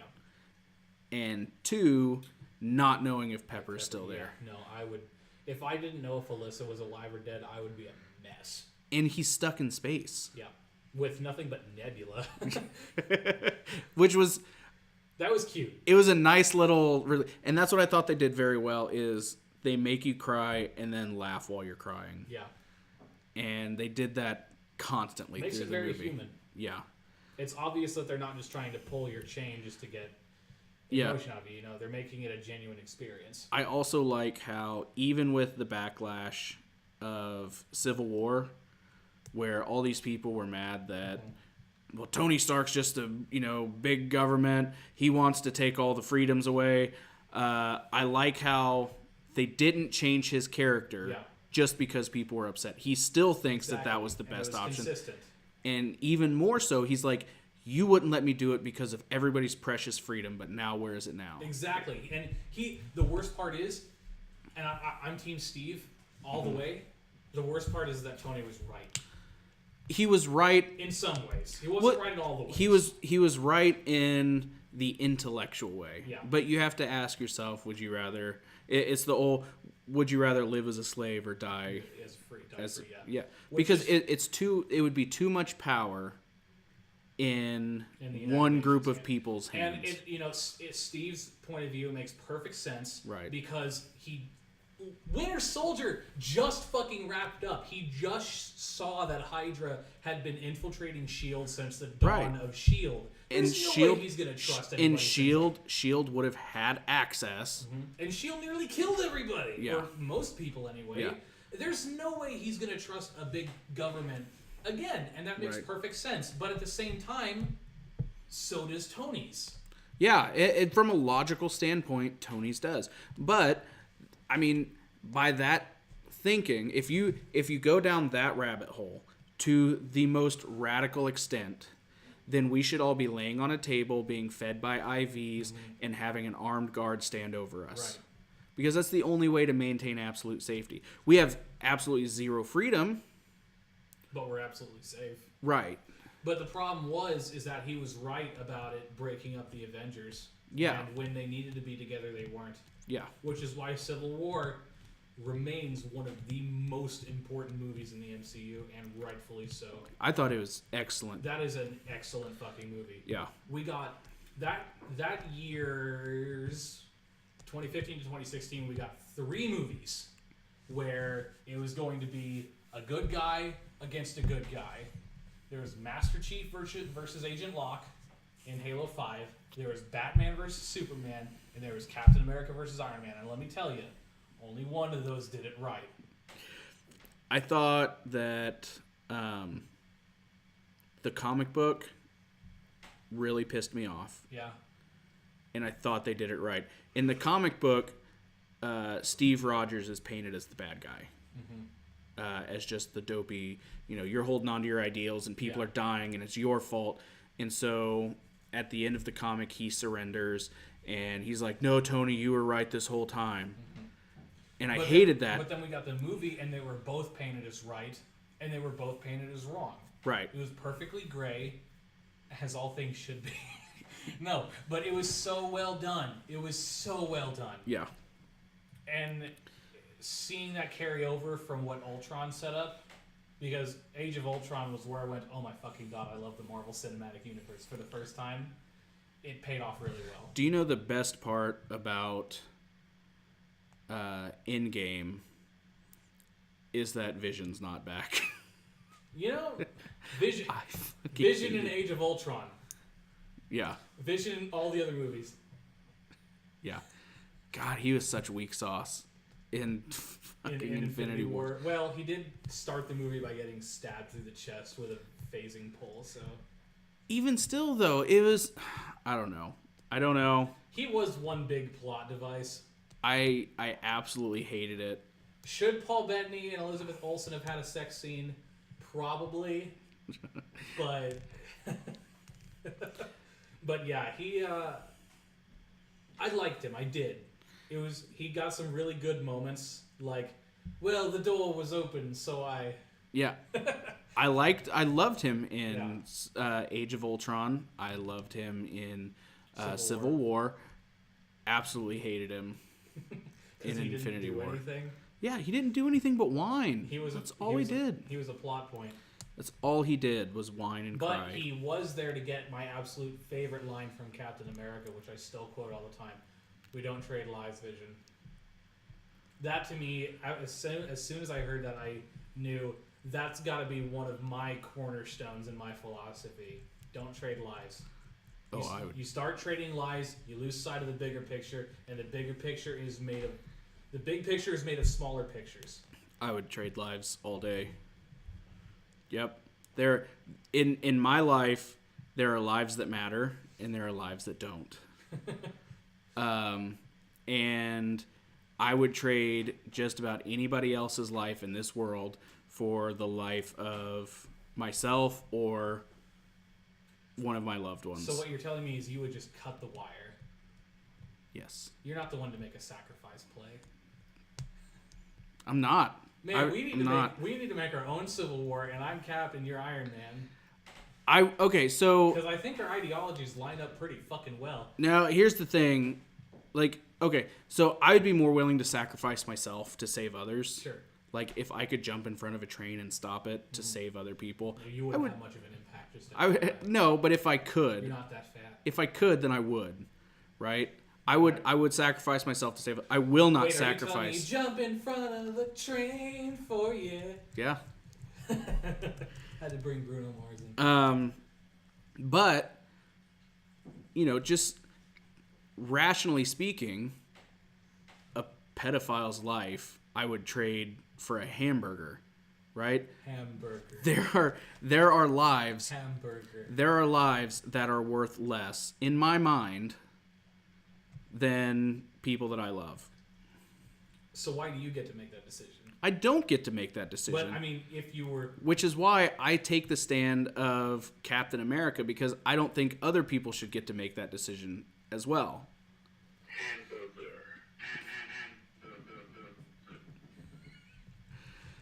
Like, I don't think anybody should be making that decision for anybody. But that's the problem. Some people have to. Generals, Right. People like that. Yeah. Which is why it doesn't make sense for Steve Rogers to say we don't trade lives, because he was in the Army he traded lives a lot. Which Vision fired back at him immediately. Yeah. You know, again, it's all gray. But I admire where Steve is coming from, because what he said to that was, it didn't matter, but it should. Yeah, you're right. And it in a case by case basis it does. Mm-hmm.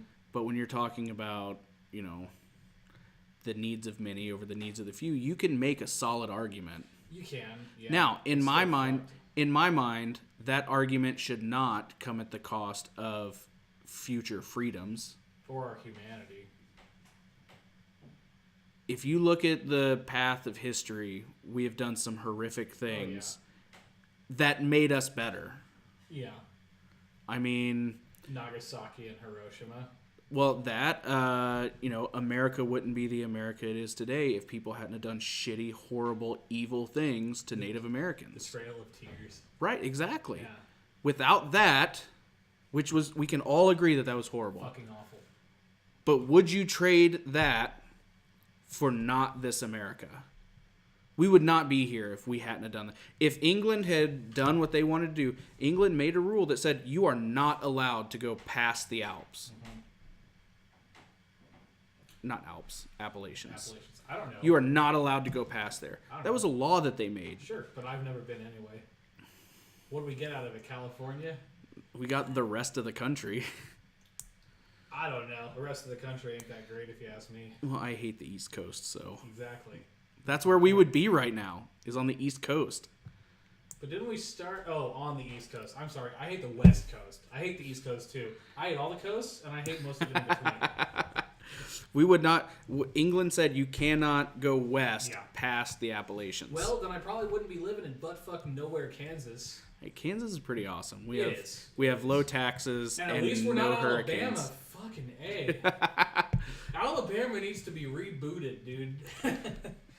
I mean, it's... You know, in 50 years, their eyes are going to be over here.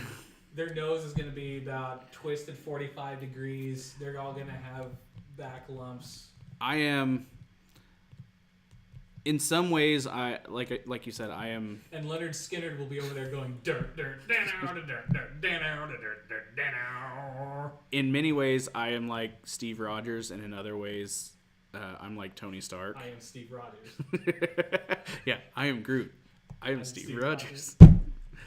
So you've copied my bid. Because I think Steve Rogers is staunch libertarian.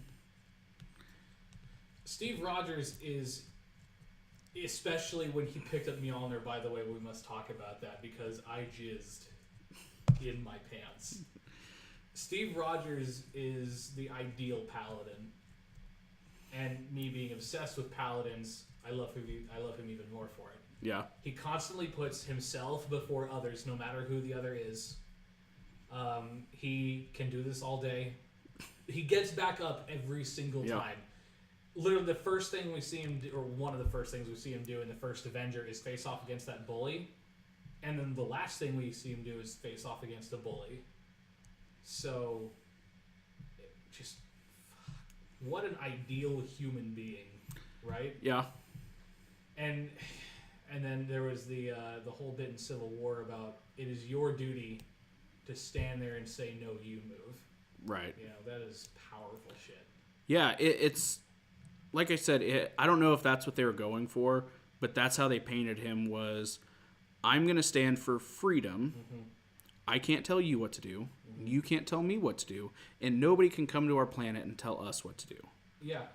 We live and let live is strictly how he lived his life. Well, with some exceptions. There are always exceptions, but the Nazis weren't live and let live. They were bullets. Right? I will let you do whatever you want until what you do infringes on somebody else's rights. Right. And that's what it is. You have the right to life, liberty, and the pursuit of happiness. And you can pursue your happiness until it infringes on somebody else's life, liberty, or pursuit of happiness. Right. Which makes sense. So, and I think that's how he took it. Mm-hmm. And then Iron Man came by and said, no. We need to curb a little bit of each of those. We need to be controlled. So that we can protect everybody. Yeah. He was looking at the needs of the many, whereas Steve was saying, no, listen, we have to die free. Mm-hmm. That's what's most important. Mm-hmm. And so that's kind of how I... And I think that's exactly right. And I think it fit them very well. But again, the great thing was that you could make a logical argument for either one. Yeah, which is why Civil War was so difficult to watch. Yeah. Especially because they were good friends. Right. And I've had friends who are like, no, I hated that movie. Tony Stark got me so mad. Or I hated that movie. Captain America got me so mad. I'm like, well, that means it was a good movie. Exactly. It elicited some sort of... some response. Emotional reaction Which to it. Which is the entire point. It is called Civil War, right. Not civil disagreement. If you sit through a movie and you have no emotions about it, it's a terrible movie. Yeah. Which, and, you know, if you get worked up about how much you didn't like the other guy for that argument, hey, guess what? That's exactly what Iron Man was feeling. It's exactly what Tony was feeling. You're just agreeing with them, which should mean you liked the fucking movie. Well, me and my wife watched part of Game of Thrones, and there's this little shithead called Joffrey. I know Joffrey. And I watched him die in content aware scale. It's fucking hilarious. And when he's choking, it gets all blurry. We watched it, and she goes, I don't think I like this show. Mm-hmm. I'm like, well, why is that? She goes, because every time I see him, I get so upset and I get so angry. And I'm like, that means he is a great actor. Yeah.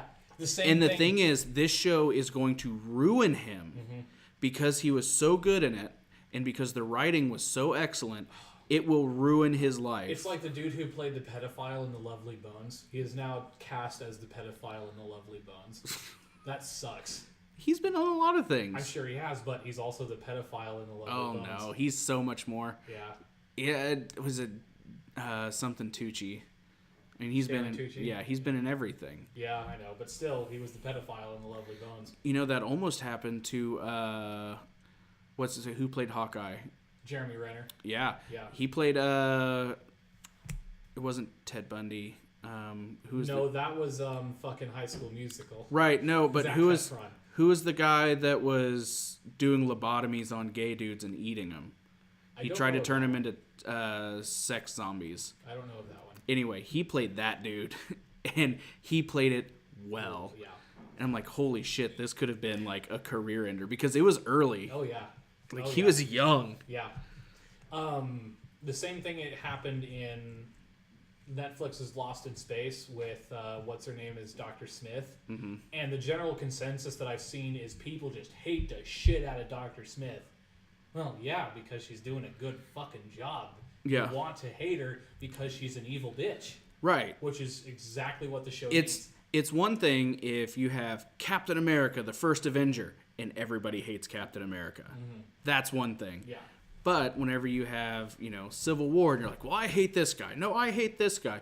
Well, they're both the antagonist, and they're both the protagonist. Right.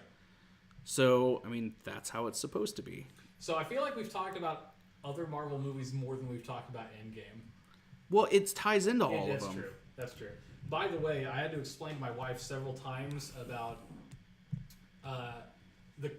the new continuity for Steve Rogers. Mm-hmm. So what's your take on that? So, again, when you go into the past, that's not your past. Right. It's your present. Yeah. And so, while he was there in the past, he had to lay low and be Peggy's secret husband. Which makes sense because nobody was looking for him. Meanwhile, he was dead. Meanwhile, Steve Rogers is frozen in ice, and then he comes out, and then he does all the Captain America stuff. All the while, Steve Rogers is over here plugging away at Captain Peggy. So about that, so Steve kissed Sharon Carter. Mm-hmm. That bugs some people because that would be his niece. So Steve kissed his niece. Here's my argument: he didn't, because when he kissed her, they weren't related, because that Steve was not yet married to Peggy. Well, he still wouldn't be blood related.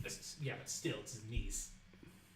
Or it will be his niece? Yeah, well, he can lose his boner later on whenever he realizes that, but he did more than kiss her. Come on.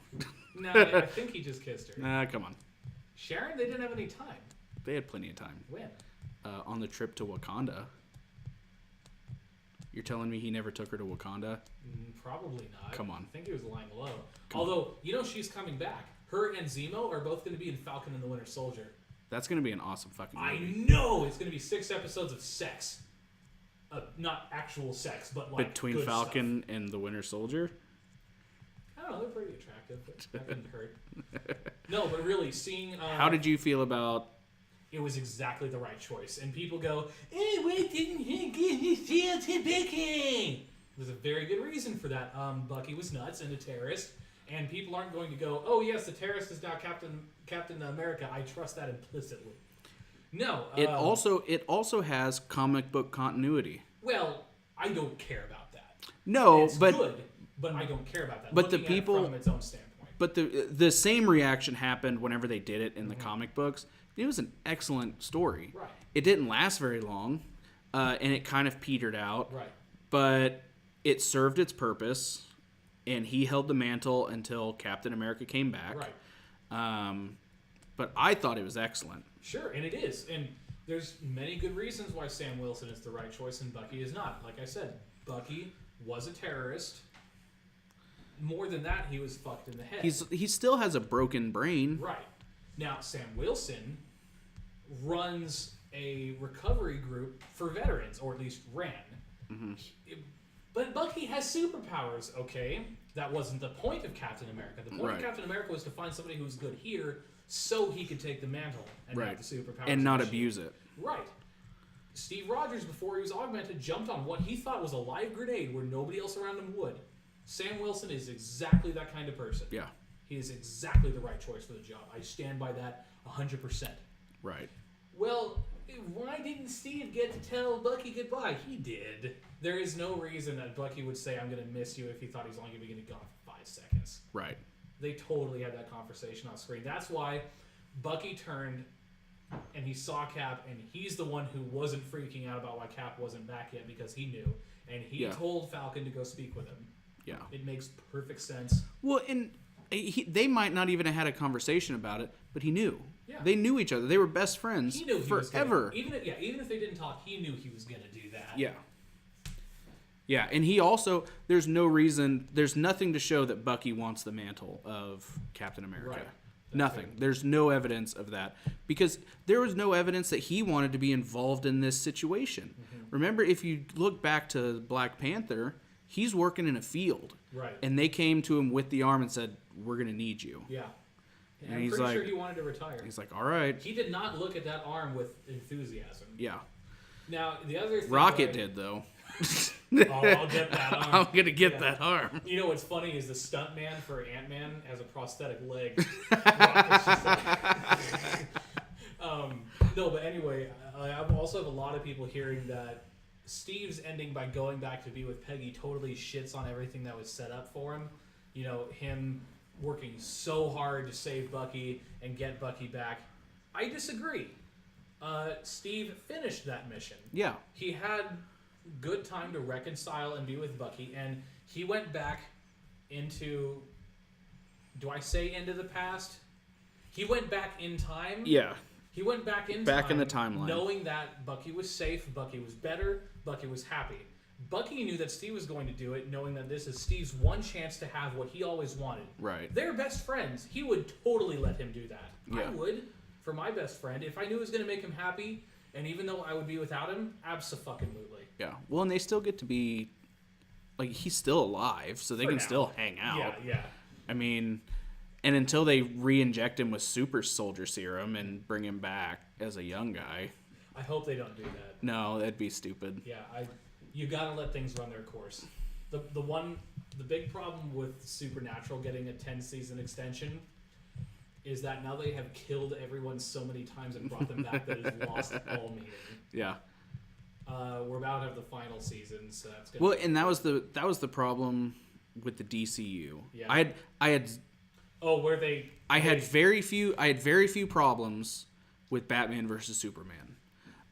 There were things that I wish would have happened, but they were things I could live with. But they killed what Superman I absolutely hated was that the first thing you do when you bring in Batman and Wonder Woman is you say, okay, death doesn't matter. Death isn't a thing. Yeah. Well, come on. Yeah. Really? It was weak. They were trying to play catch up too hard. Yeah, they were. That's exactly what they were trying to do. And that might be Warner Brothers making them do it, or that could just be foolish decisions. They don't have somebody like Kevin Feige running the show. But either way, it happened, and it sucks big time. Yeah. And the place is now a mess. Batman is getting recast. He's, Rumored. It didn't look like rumored. It's heavily rumored. Okay. There's yet to been an official statement. Because I'm not saying he wouldn't be bad at it. I think the dude, what's the dude's name Robert who... Pattinson. No, not him. The other guy that might be up for it. He played Beast in the younger... Oh, that guy. Yeah, he's also... The guy who's playing Tolkien right now. Yeah, I think he would make a better Batman. Yeah, it's going to be a shit show either way. What they need to do is say, okay, Batman versus Superman, what had to have happened? They just need to reboot the whole fucking thing, man. It's The problem is... Can't be saved. Batman versus Superman didn't happen. Say that. Justice League didn't happen. Yeah. Although they referenced it in Aquaman, and you have to keep Aquaman. Okay. Shit. I don't know. Did Wonder Woman happen then? Yeah. Wonder Woman was awesome. That was the thing, is if you could keep... Shazam? I haven't seen Shazam yet. But But it sounds awesome.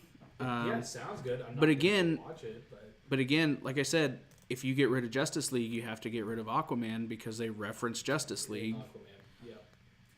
So yeah, I don't know. It's a shit show. Tangled mess. Yep. What else can we say about Endgame? The second act was the weakest, but the first and third act more than make up for that.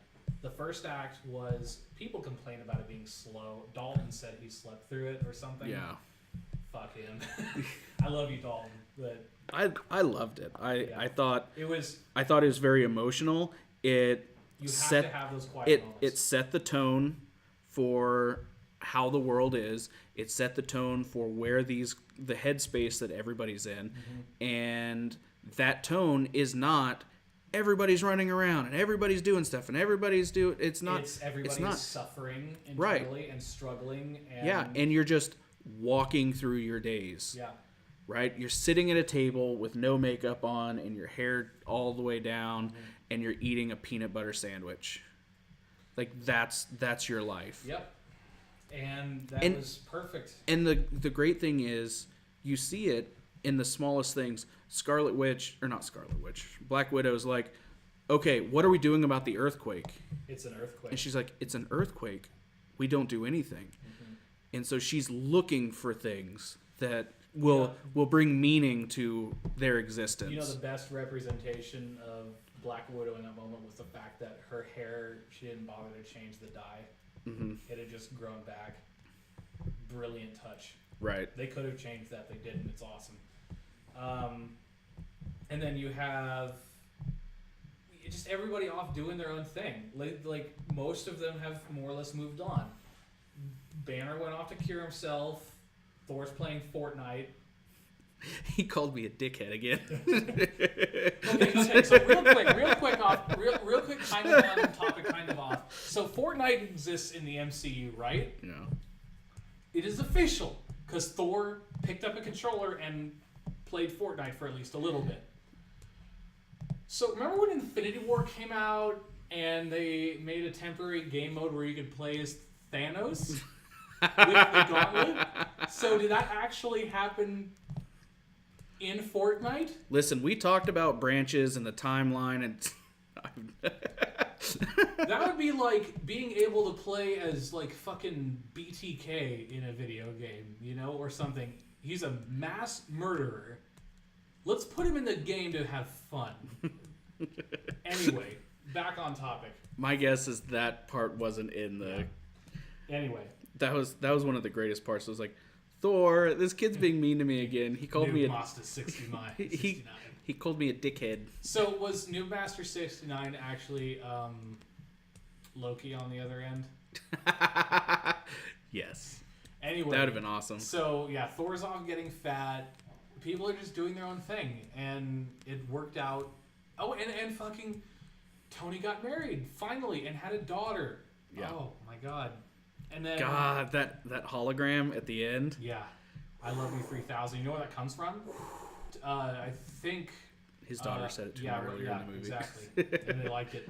There was some bogus claim that came out afterwards that said all of the Marvel movies' runtime comes up to 3,000 minutes. It doesn't. It's crap. 3,000 minutes exactly. It doesn't.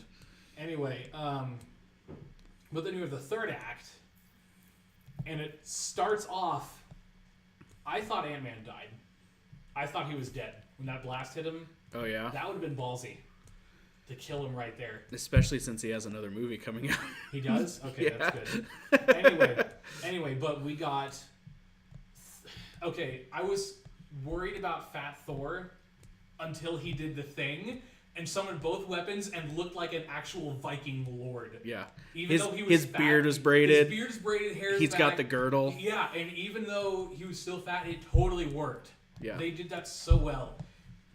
They went up against Thanos, and this Thanos has a new resolve because he knows his plan was going to fail anyway, so he doesn't fucking care, and he's pissed. They go up, they have an excellent fight scene. Well, and this is the first time you see Warrior Thanos. Mm-hmm. In Infinity War, all he had was a gauntlet. But now he's got the Thanos copter blades. Yeah. That was actually what it is. Oh yeah. According to the guy who designed Thanos for the movie, it was a reference to the Thanos copter. Okay. Which is makes why it sense 'cause it was spins. spinning. Yeah, which is awesome because that means we didn't have to riot. Yeah. Because Thanos copter or riot. But anyway, and then Cap picks up the hammer. Oh my god! It was so good. It was so good. About that scene, I have heard people complain. For fucking why? Okay, so the complaint is that was a very emotional moment. Yeah. It was a powerful moment. Everybody loved that moment. But it was lessened because Vision did it. Disagree. Vision was also worthy. No, Vision's a robot. Is he though? It's the argument, if I were to set Mjolnir in an elevator, would the elevator go up? If you're telling me that an elevator and Vision are the same thing, I will kill you. Vision was not a robot. He was just artificially created. He was flesh and blood and vibranium. There's no proof that he has flesh and blood. They literally made him in a box designed to create human tissue. But there's no proof. He can... There's no blood when he gets stabbed.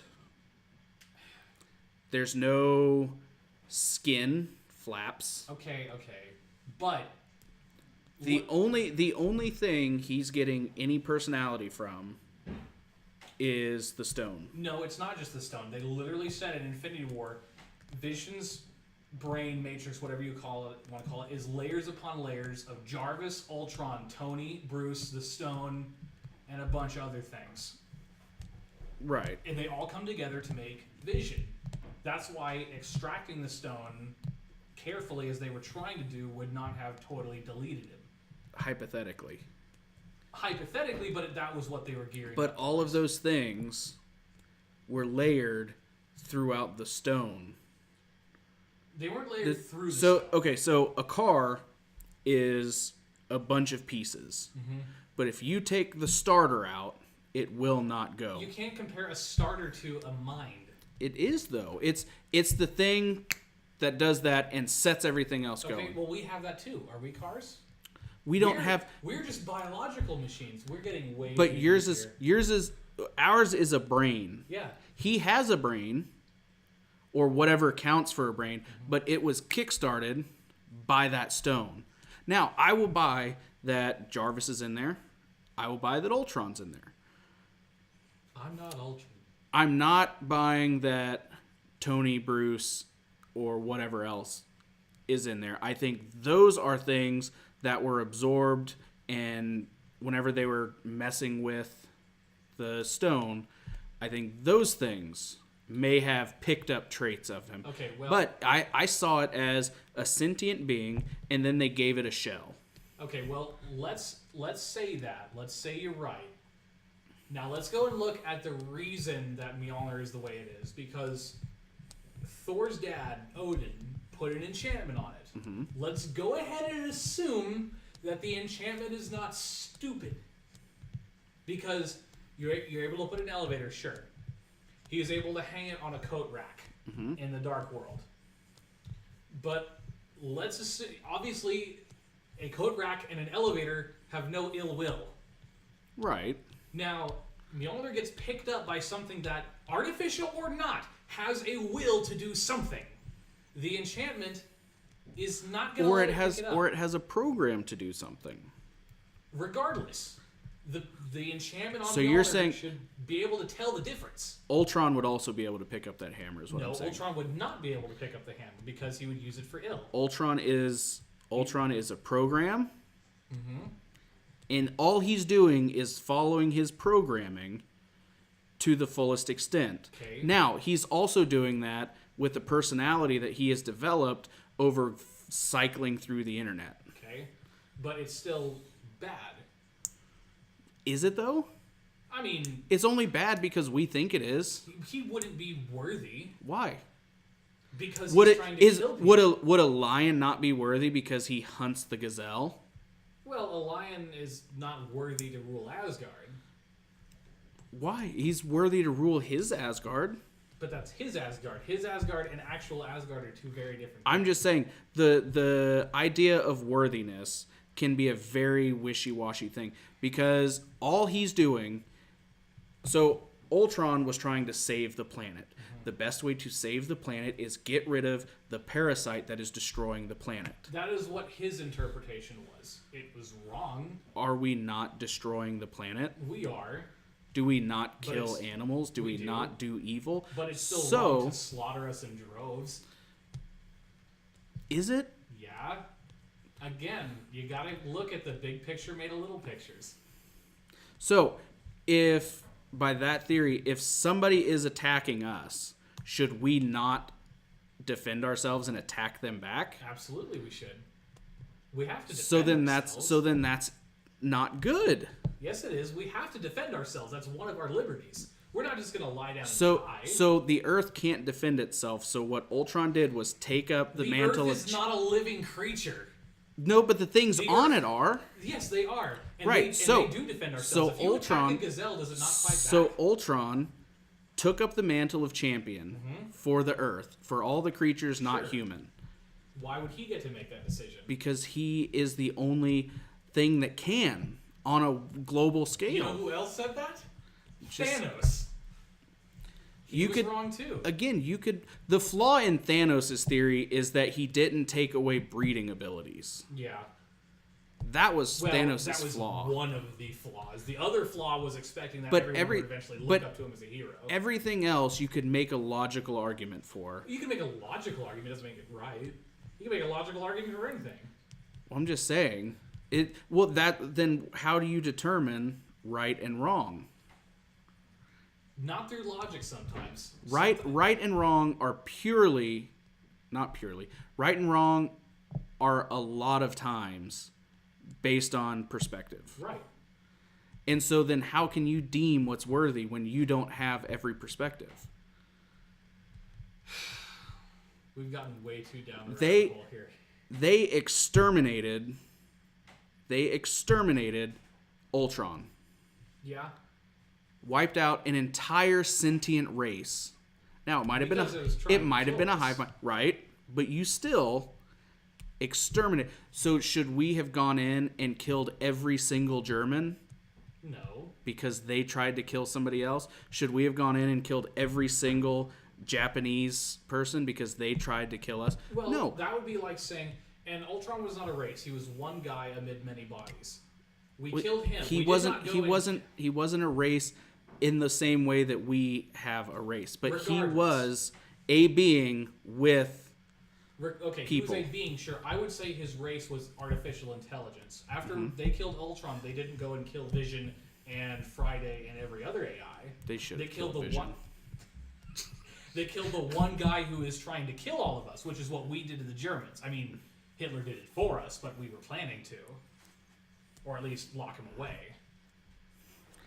I'm just saying, it wasn't just Hitler that was involved. There were a lot of people who were just following orders, but... And they're all dead now. How often are we seen as the bad guys whenever we go do things like that? Perspective. Right, it's all perspective. Yeah. So, I would wager that the enchantment on the hammer is able to have perspective.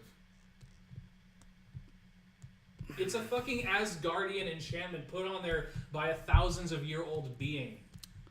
Magic has done weirder things. right, but Odin often makes mistakes. He does. Namely locking his daughter up Well, because she was too powerful. Yeah, but I do think he got better afterwards. And if there was anyone that I would want to be able to choose who was worthy to rule a country, it would probably be him. Because we don't have a lot of other options.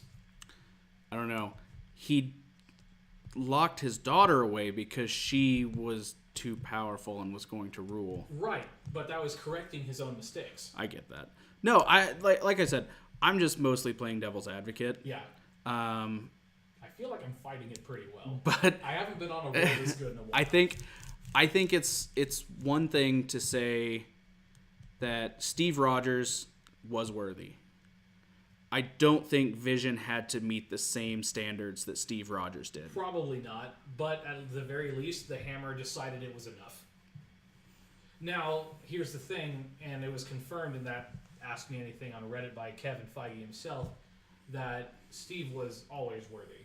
When he fidgeted the hammer in Age of Ultron, it wasn't just...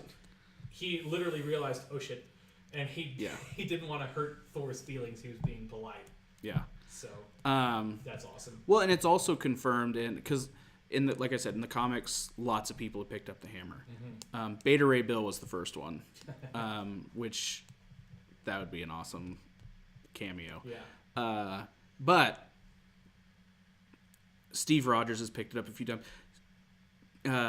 Hydra Steve Rogers picked up the hammer. Really? Because what they said was worthiness is all perspective. Whenever he was Hydra Captain America, he had the world's best interest in his mind. Right. It's just how he went about it, people disagreed with. Well, he wanted to do it with an iron fist rather than freedom. But in his heart, he was doing the right thing. He was trying to make the world a better place. Mm-hmm. So, I mean, again, that muddies the water too. So could have Thanos picked up the hammer?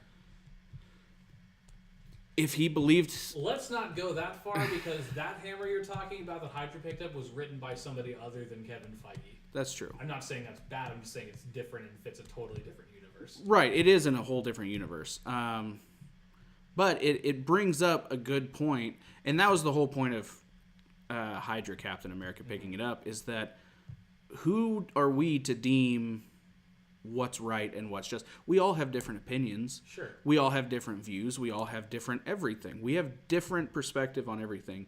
And just because your perspective is one way does not mean everybody's perspective is one way. Yeah, but some perspectives are objectively better than others. That's true. But that's the thing, too, is that we have to be able to admit that there are objective truths. Oh, yeah. And that's where I think... The question, and then you start getting into who decides what truths are objective. What is objectivity? And then I want to shoot myself because I've hit the bottom of the hole. Those are arguments that people who don't like to follow objective truths make, right? It is an objective truth that I am sitting on a chair that is being held down by gravity. Did you take the red pill? I am sitting on a chair in my basement that is being held down by gravity. The Earth is flat. I'm just playing devil's advocate here, bro. Yeah. Come on, bro. Bro? What? Bro? So what else can we talk about End Game before we get over to Darth Vader? Darth Vader's called End of Games, and I made that comment last time that this all ties in. And boy, howdy does it. I can't fucking wait to hear the bullshit you have in store for me today. When Thanos shows up in this story... It's not Thanos. it's Thanoth. Thanos. He does make an appearance. I can't wait to get to that part. Okay. Are you ready to get in? I think, was there anything else we need to cover on it? And it was a phenomenal ending. It was. Like I started with, it was everything. It was very satisfying. Yep. Everything about it was satisfying. Once I worked out, huh? On your left. Yeah. And the God. photos, they threw in. I'm pretty sure if we analyze that picture, there's a fucking kitchen sink sitting in there somewhere. Yeah.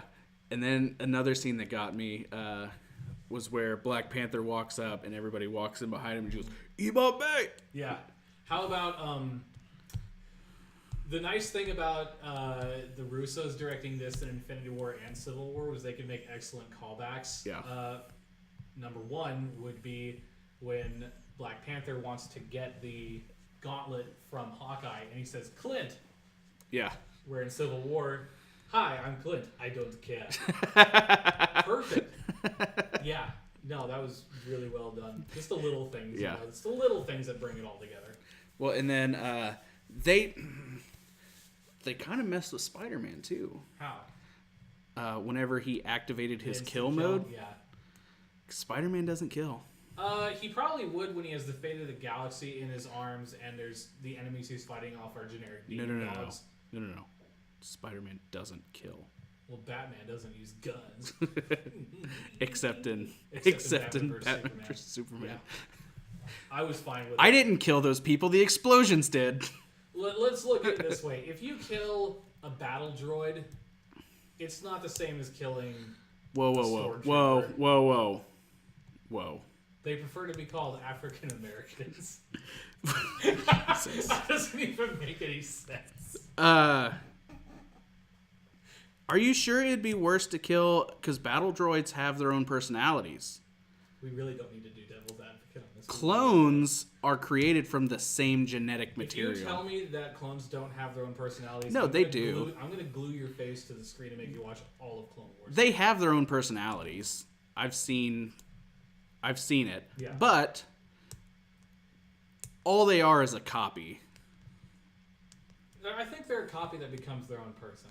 Well, yeah, they have different brains. And every person is born as a blank slate and becomes more through their experiences. They have different experiences, ergo they become different people. Even though they look the same, have the same genetic makeup, I do think they are different people. That is true. That isn't a conversation for now because we have fuck all to talk about tonight. We have a lot more. We do. We have 7 issues of Vader to go through. 7? 7 plus That was 7. a little extra. I went through that real fast. Yeah. For 7. They had to wrap it up, man. I think we've wrapped up Endgame. All right. Let's move on. Now let's move into Star Wars End Game. Okay. With a snap of my fingers, I could destroy the rebellion in one swift stroke. So, first thing, whenever you look at, I don't know if you're going to be able to see that over there. I'm trying to see. Good enough. But if you look at the cover of issue 20, Star Wars, or not Star Wars, God damn it. What's up with his nipple? Why are his pecs hanging like that? They look more like man titties. Maybe they are. Oh, I didn't sculpt I it. kind of want to tweak them. Jesus. Why is Vader doing his Superman pose on the cover? That's his pose. Do you remember a while ago when we saw the cover of Vader walking, but he's like sauntering and his cape is blowing in the wind? So do you think some of these covers are meant to be funny? Or do you think he just made it like this I don't think and they're didn't meant to be think funny, about but we've it? seen Vader do this pose before in one of the movies. Yeah, he's got a pretty impressive cod piece too. Yeah. I remember when the trailer for Halo 4 came out, and it wasn't done in-game. It was done through a cinematic engine, but they didn't load his cod piece. So it's just this black material here.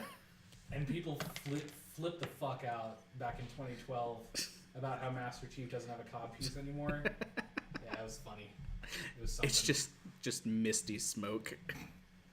So we look out in space, and there are these Star Destroyers flying up to a giant ship. The Super Star Destroyer Executor? Yes. Oh, yeah. How awesome does that ship look? It looks awesome.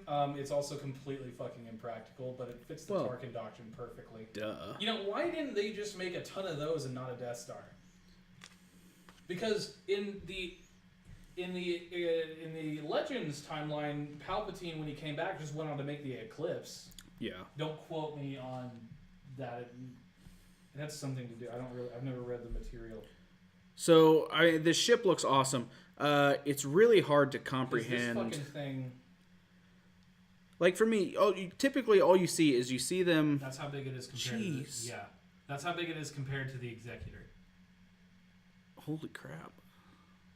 Yeah, look it up. The Eclipse Star Destroyer. It's insane. There's just no fucking point to it. It's just bigger. Yeah. It has some more weapons on it, I guess. I don't know. So, a Star Destroyer's huge. Mm-hmm. Like we've seen Star Destroyers. They're literally called Star Destroyers. But we've seen them crash landed on planets. Sure. And we've seen them in relative size to a human. Sure. This thing, it's fucking massive. this Super Star Destroyer, makes the Star Destroyer look like a TIE fighter. Yeah, just so mind-bogglingly fucking huge. It's like hundreds of miles long. I know. And you know what's funny? There's now a canon equivalent to the Eclipse. The Supremacy in The Last Jedi. Snoke ship is like, it's got literally the population of a big city on it. Right. Fucking it's insane. Incredible. So, how old is Palpatine?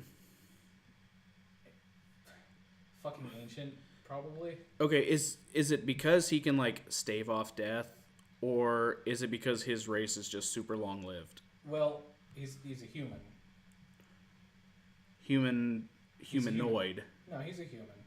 Like he's from Naboo. He's a Naboobian. No, he's human.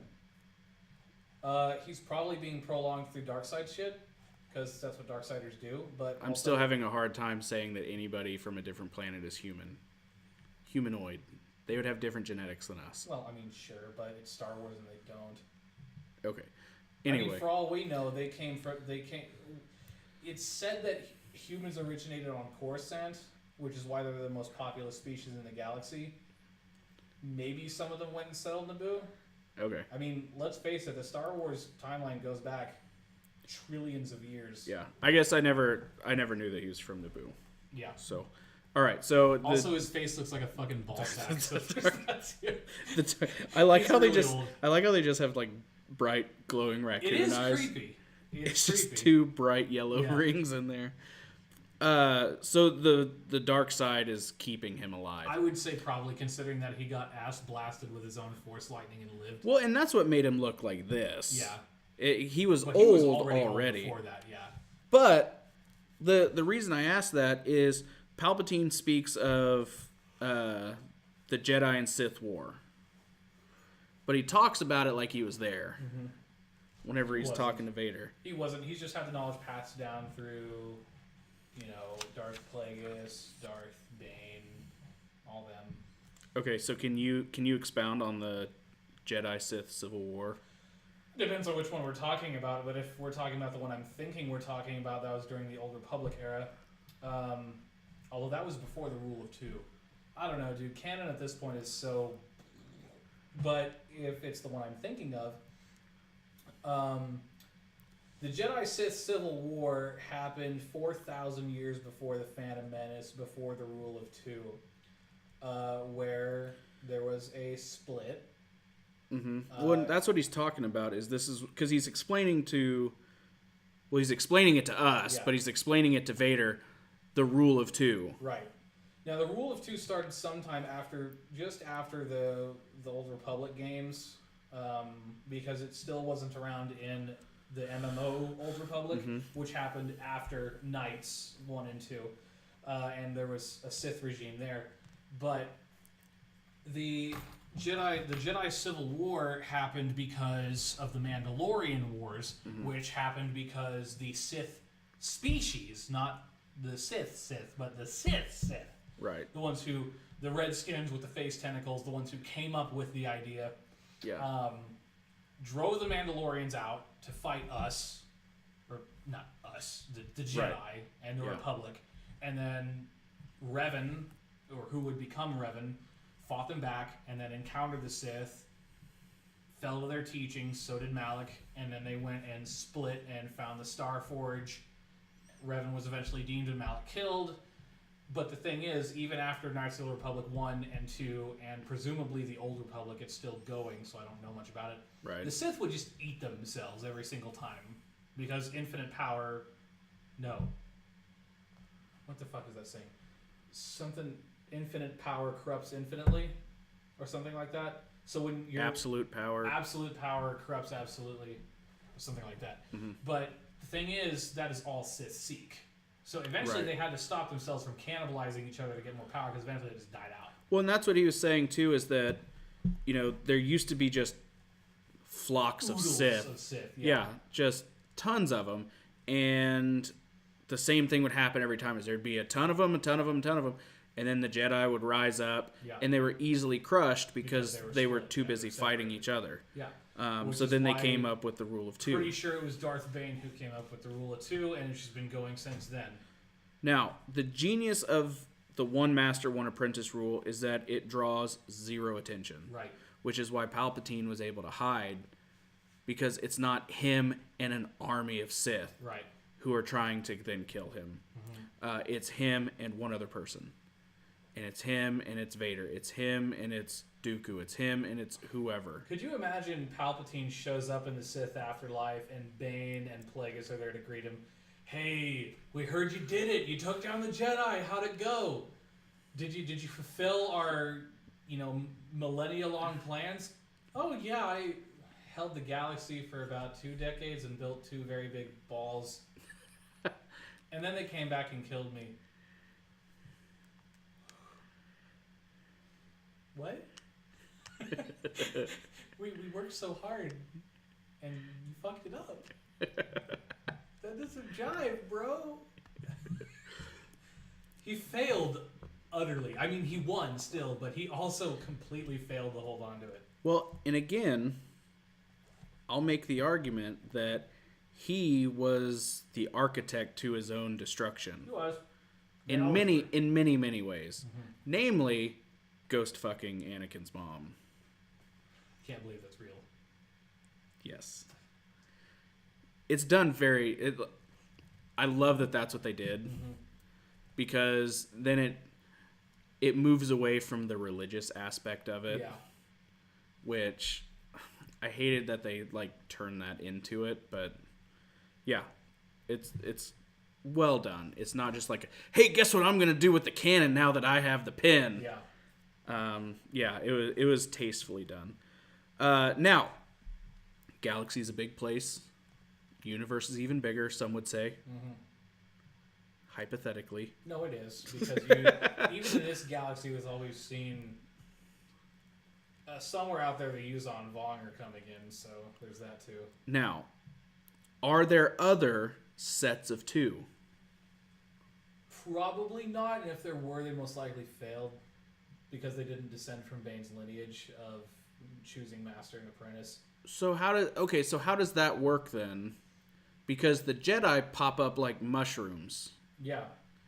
You step on a pile of poop and all of a sudden you're a Jedi. Mm-hmm. Or you need to sweep a barn and you're a Jedi. Right. Or you're born on a desert planet collecting scraps and you have force powers. Maybe others did aspire to be Sith, and then I'll bet you one of the current active Sith masters or apprentices went out and killed them. Okay. Because remember, they are trying to achieve a very long plan. So they are constantly sending people to hunt Force users. Well, I don't know about... I mean, obviously they're not doing that or there'd be a lot less Jedi, but I think if maybe they heard there's another Sith out there, they'd go and take care of it because they can't be allowed to jeopardize the plan. Well, at this point, so few people know or believe in the Force. Oh, and the other thing is there are only 2 Sith, but there are always a lot of dark Jedi. And there is a difference. Yeah. There were dark Jedi like Asajj Ventress. Yeah. She existed at the same time as the Palpatine and Tyrannus Sith duality. Sith is an official title taken.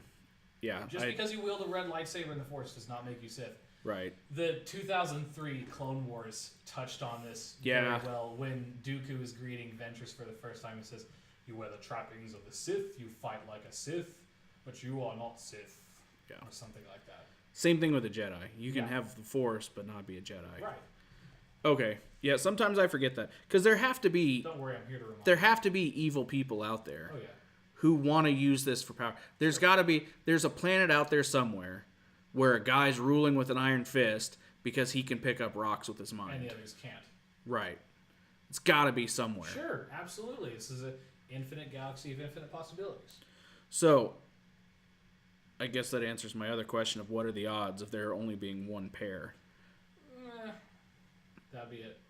But there's also got to be a planet out there that's full of Force users, and they're all just waiting for their moment to go out and destroy everything. There's an interesting story. Of course, if they were doing that and they evolved from that point, they won't be achieving spaceflight because they'll be killing each other. That is true. Unless they're like the Spartans. But were the Spartans that evil? No, but they were warriors. They had that bloodlust. Sure. And so if you had a group of people like that, The imagine Mandalorians. the Spartans but with the Force. Yeah, the Mandalorians were able to do that. They just didn't have the Force. Yeah. So it could happen. That'd be a good movie. Sure. Miniseries. Yeah. Show it in life. I'm telling you, I'm moving away from movie format. I really think a better, more complete story can be told in a miniseries. Depends on the story. Yeah. I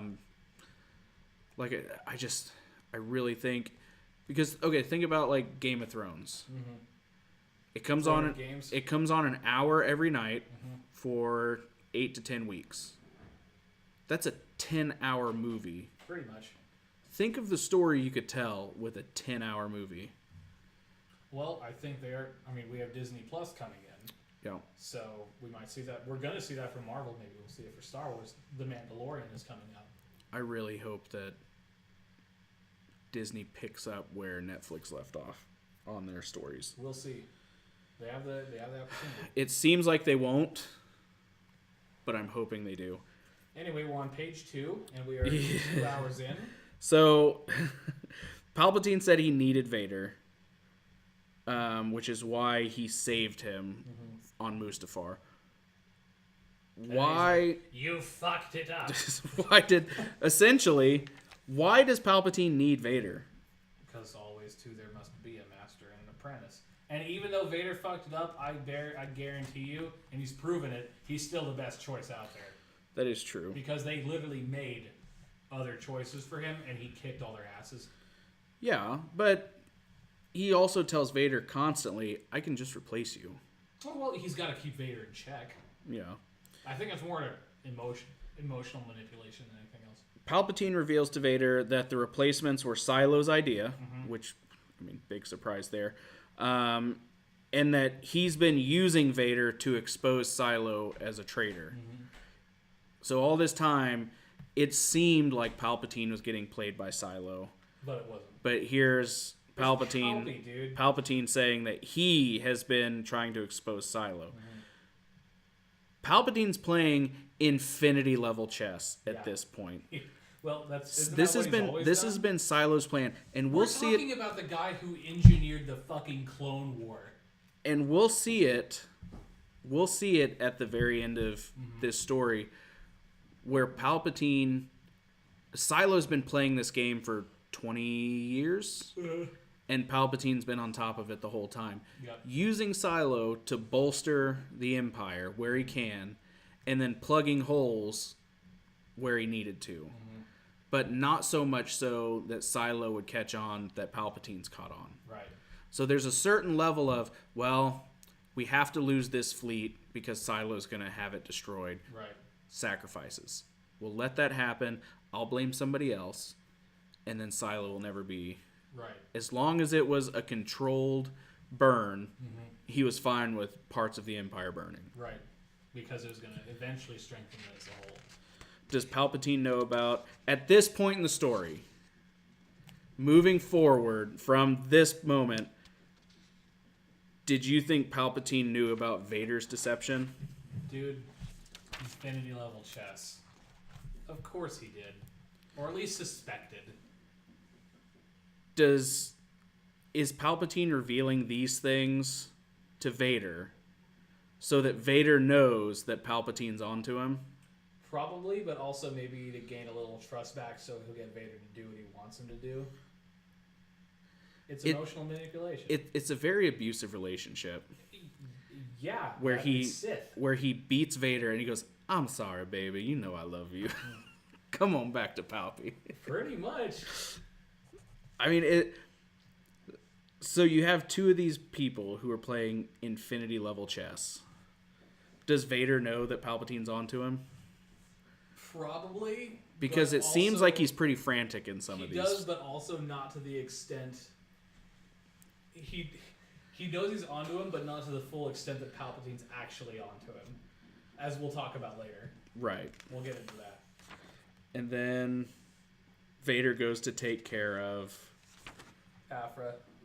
Thanos. And it's Thanos, my favorite non-favorite character, because his name is fucking stupid. I told you Thanos was going to show up. So Vader goes and meets Thanos, and he tells him, "I know what you've got going on. Mm-hmm. I know what you've been doing." And this is, I think, gut check time for Vader. Vader's like, the bottom of his stomach drops out. Mm-hmm. Because this is the first time Vader's been found out. Right. By somebody that he didn't want to find him out. Right. Somebody who could literally dismantle. And fuck up his week. Right.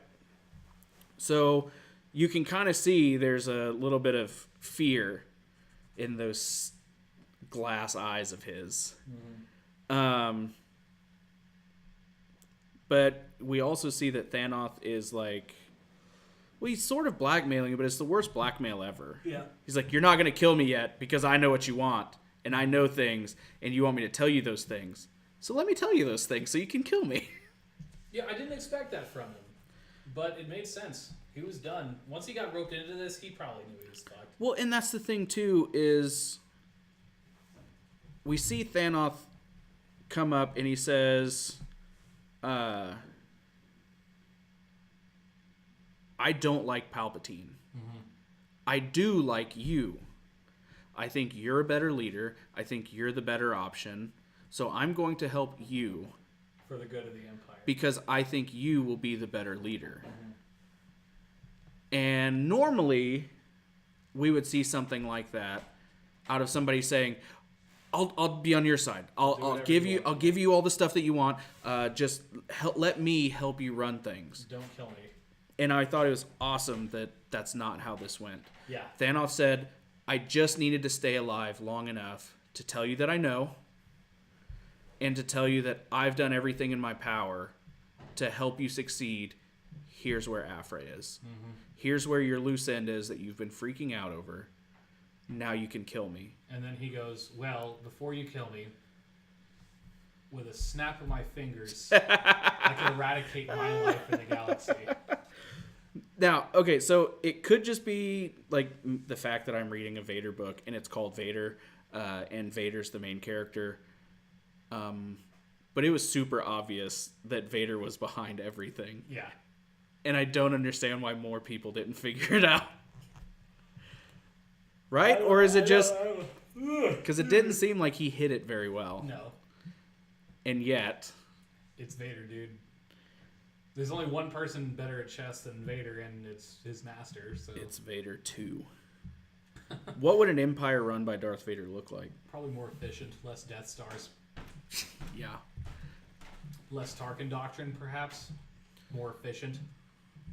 Let's face it, somebody who knows the power of a starfighter fleet would be Vader. More accidental chokings. Maybe. Accidental. But Vader. Do you think Vader's ever used finger quotes and accidentally crushed somebody's head? No, I don't think that.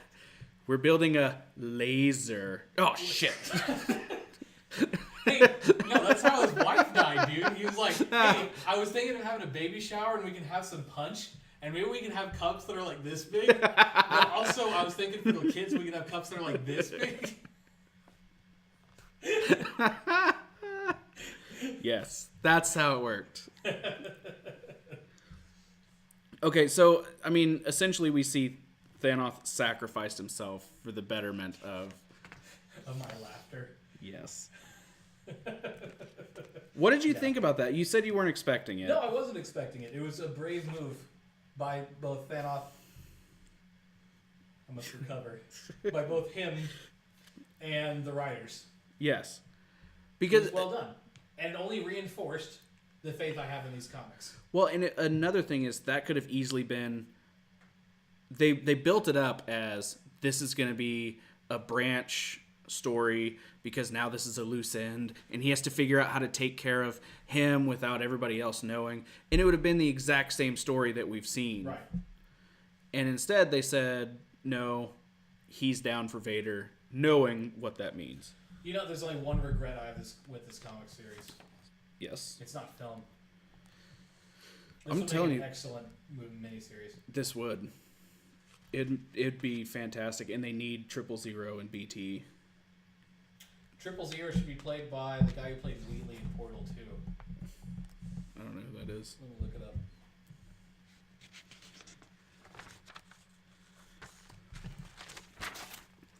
So we open up on issue 2 with 000 and Stephen Merchant. Okay. Would it be a good voice for it? Probably. I mean, you need that British accent. Yeah. With a little bit of, snarkiness to him. Upper echelon. So this whole issue is going to be about the droids, which is amazing. Yes. I loved it because it's a break from everything else. It still adds to it, but it's just a break. It's a fresh, take on this. And this whole bit that he's got going on with the mechanic is pretty awesome. Yeah. Like, oh, Afra said that you were a really good guy. And he's like, well, I don't know who the hell you are. And all right, come on in and I'll help you out. And he's like, I need a syringe for medical emergencies. And then you hear the bleep. And he goes, I didn't say solving or creating them. Or I didn't specify solving or creating them. Yeah. The interactions between him and BT, for him just twisted C-3PO and R2. Right, and for him just going bleep bleep bleep bleep bleep bleep, it shouldn't work. But it does. And it shouldn't have worked in Star Wars. But it does. So right, you have a two-sided conversation with one person who can talk, and it's probably one of the most memorable things from the entire franchise. Switch off. Yeah. Now, he's getting a new arm, and they're kind of talking back and forth, and the mechanic kind of leans in to the whole, I know you're not who you're saying you are. There was a droid that slaughtered lots of people, which is also a movie I want to see. Yeah. BT just killing, BT and I want to know, well, even if it was just a comic, the creation of 000 and that whole story arc to the point where he got put into the whatever it was, lockdown. That sounds like a horrendous horror movie. Before Empire Strikes Back came out, I think, or maybe it was after Return of the Jedi. In fact, it was probably after Return of the Jedi, but somewhere along there was an animated series called Star Wars Droids, which told the adventures of C-3PO and R2-D2, and it was extremely corny.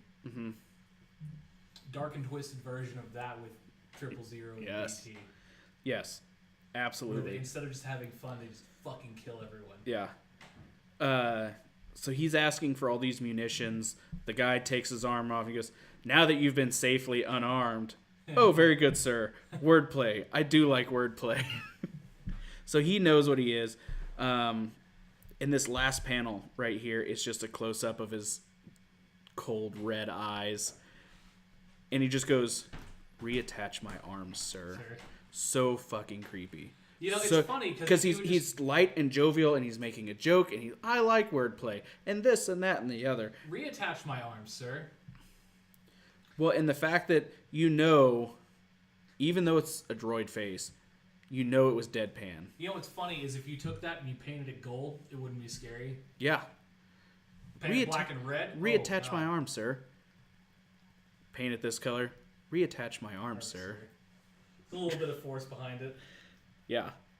Well, and after he just talked about the wholesale slaughter of whoever invented him and stuff, you burn through your own circuitry so that you could kill whoever you wanted and not fall, which is also setting up for something.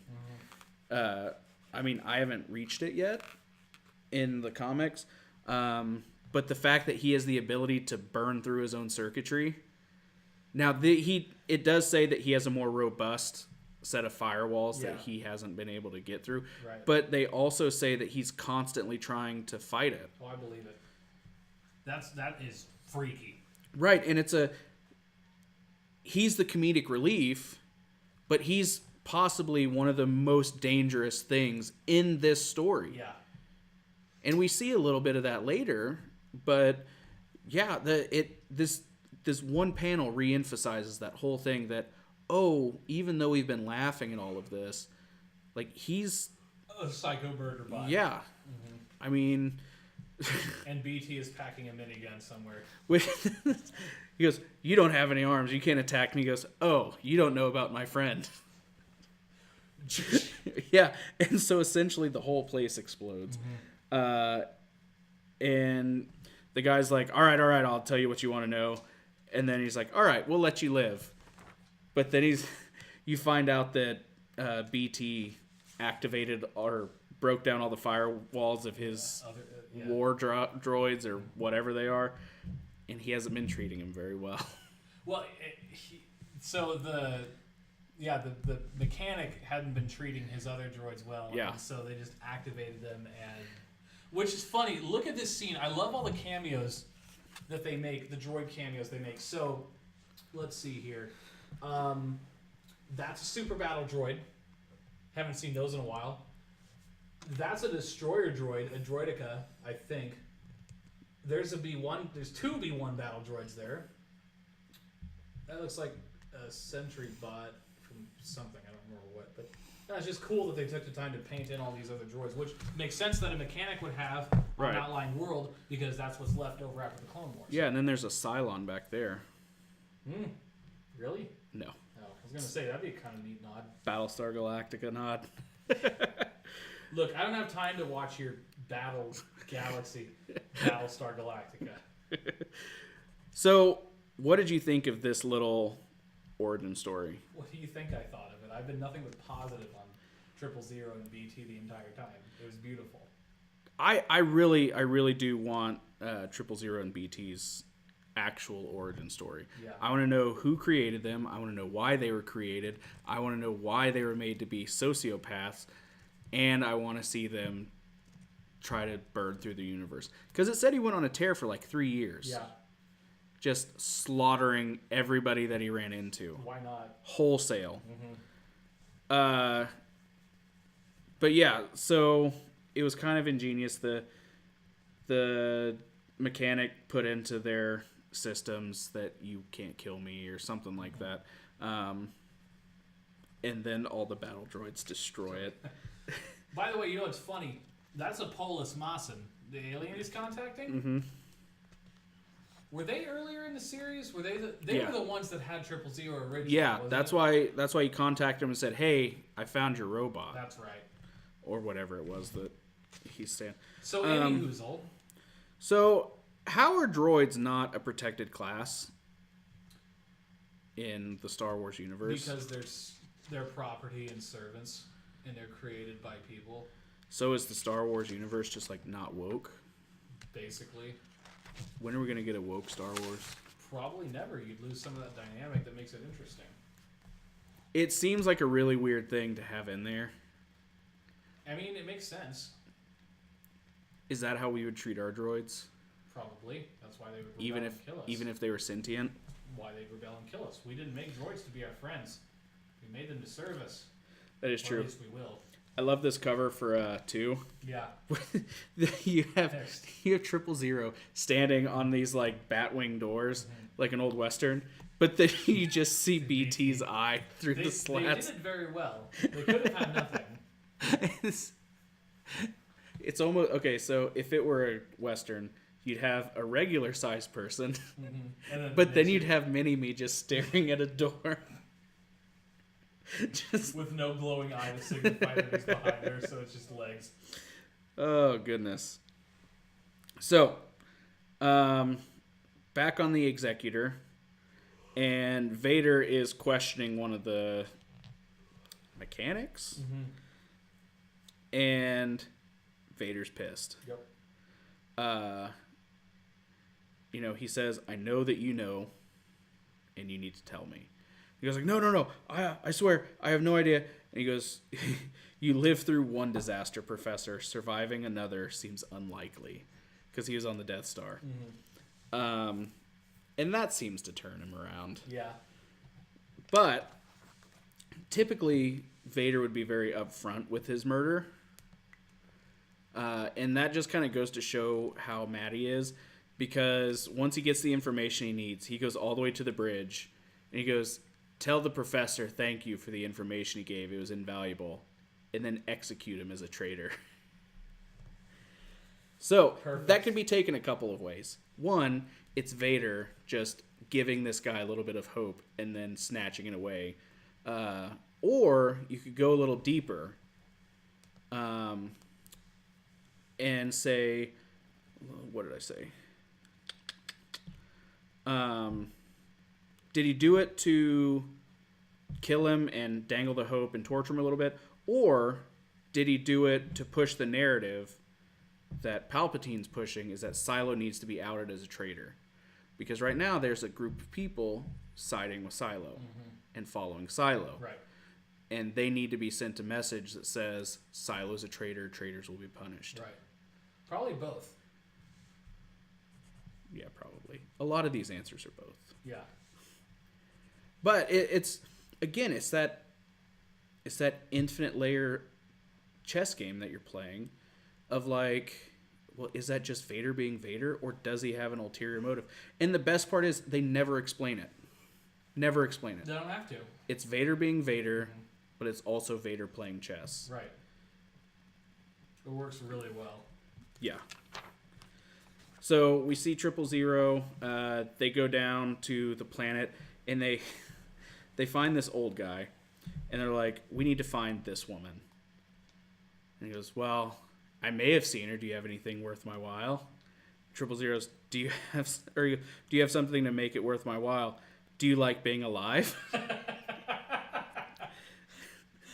That might be something that would be worth your while. And he goes, no, okay. I saw her go in a bar. And then they kill him. When customers ask me for help with strollers. Yeah. What do you make it worth my while to buy the stroller from you? Do you like being alive? Brings a whole new dynamic to the sales right? floor. Yeah, that's why I'm so efficient. Yeah. You can put me on commission now. I'll win every time. So then he's like, You're going to buy that stroller from Rosemary? No, you're not. Buying it for me because I'm your favorite. That's right. And you like being alive. Which one's your favorite? Me or being alive? Both. Good answer. Yeah. But 000 is like, answering did keep him alive, just not for very long.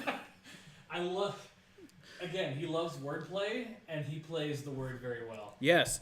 He's very genie-like in that sense that you better be absolutely specific. You ever heard of the monkey's paw? Yes. It's like that. Where it, like, shrivels up. No, it's... Hold on. You get to make, like, 3 wishes on it or whatever. Didn't they do it in a cartoon? Yeah, I think you're right. I remember it being in a cartoon. Yeah. In the story, 3 wishes are granted to the owner of the monkey's paw, but the wishes come with an enormous price for interfering with fate. Yeah. You like that? Right. So, they bust into this bar, shooting everything, lighting stuff on fire, killing anybody they come across. Now, the orders from Vader were to find her, bring her back alive. If that's not possible, bring her back dead. Right. So they're coming in, guns blazing. Luckily, she doesn't get shot. But she's also like, hey, I'm your boss. Why are you trying to kill me? And 000 loses his arms again. Did Afra give Vader priority over herself? Yes. So Vader can override Afra's. Well, he did. But how? Unless she gave him priority. Because if they're equals... Well, okay, maybe it wasn't priority if I remember correctly. Or is it just whoever gives the order first? That's what I think it is. Yeah, I think that's what it is. Because I thought she said, you're not allowed to kill me, whenever she first activated him. Right. But then if you get another order from somebody else... Because then she tries to give... priority order. Well, then she tries to give them an order saying, all right, I order you not to kill me. And he goes, well, I have to follow my order first. Right. Which is funny because he was told by Vader that if at all possible, bring her in alive. Right. If not, so he just went into the planet and went into that bar thinking, that's not going to be possible.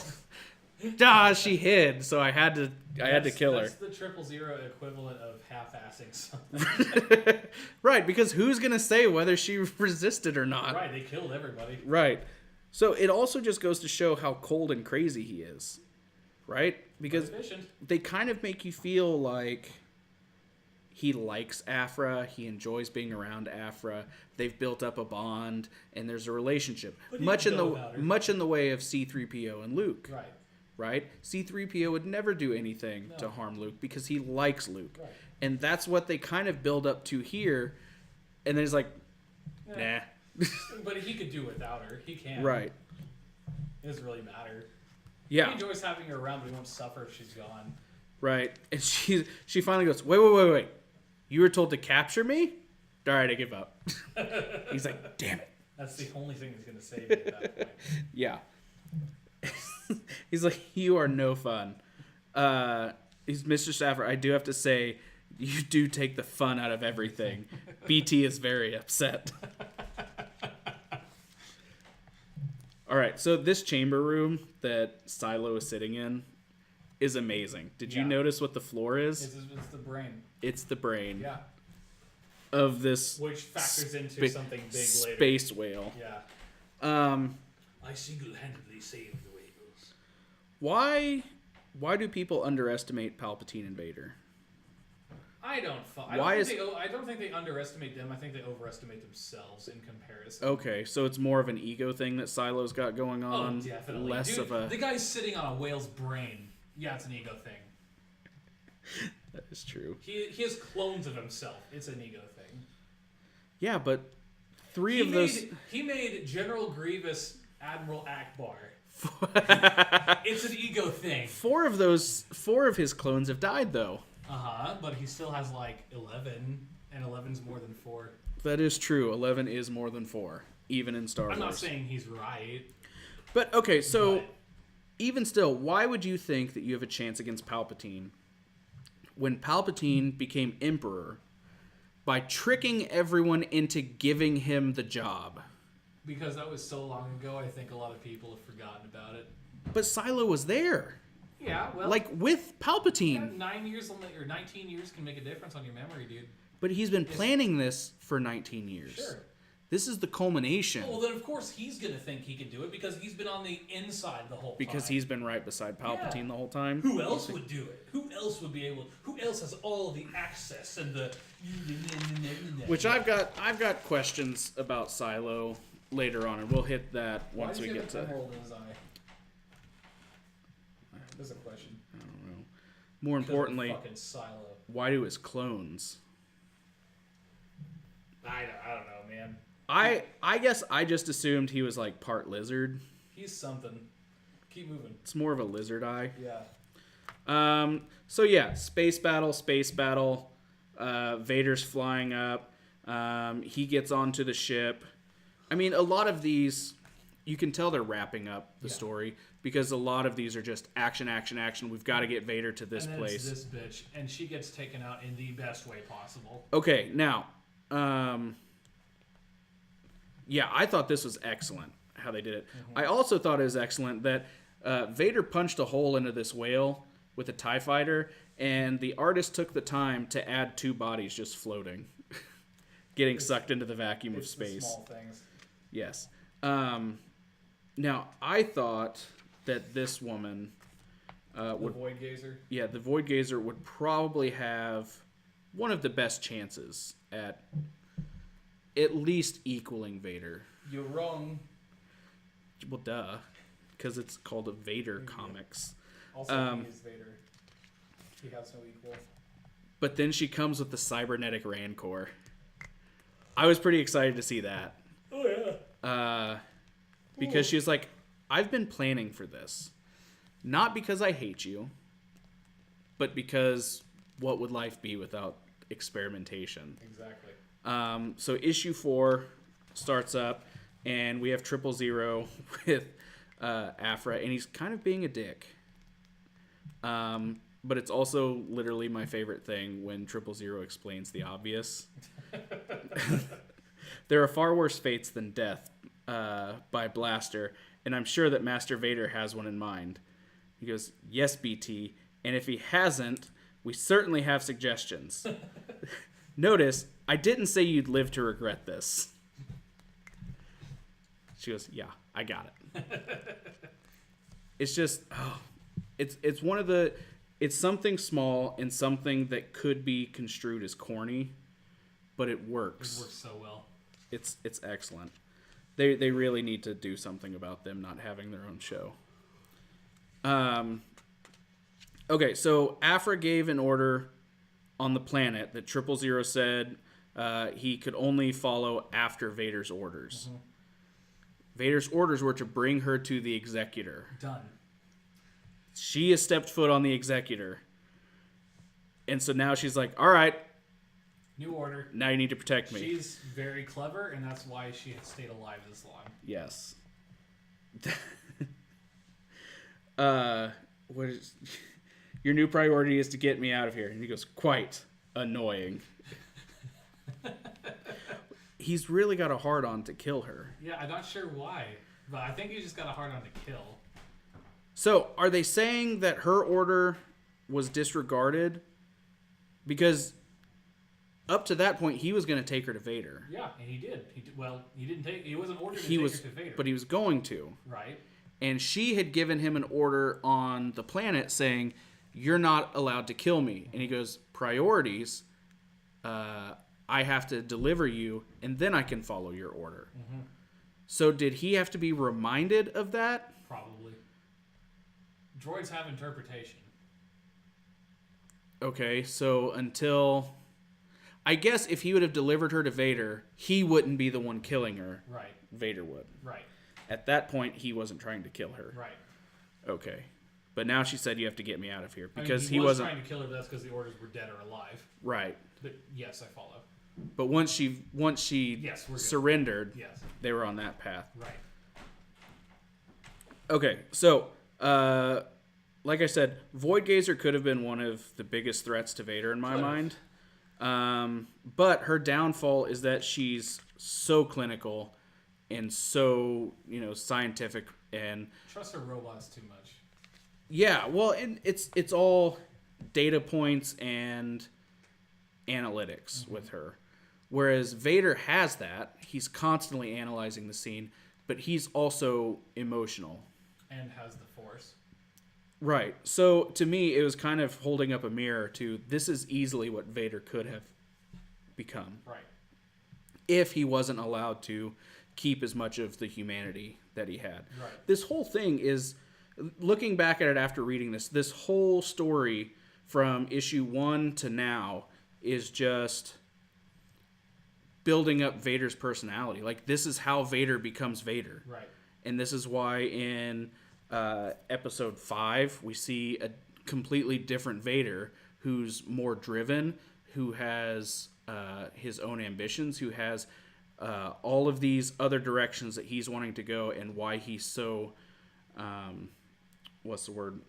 so driven to complete this mission. Right. Because of what happens in here. And to me, how difficult would it be to write a story in 2000 whatever that's supposed to go between stories that were written in the 1970s? Well, see, they just didn't have this cohesive head running everything. Right. Back then. So why is the Force so easily dismissed by Void Gazer and other people as well. Well, in a way, it would be why people nowadays dismiss like religion for science. The difference is in Star Wars, the religion aspect actually has substantial power. Right.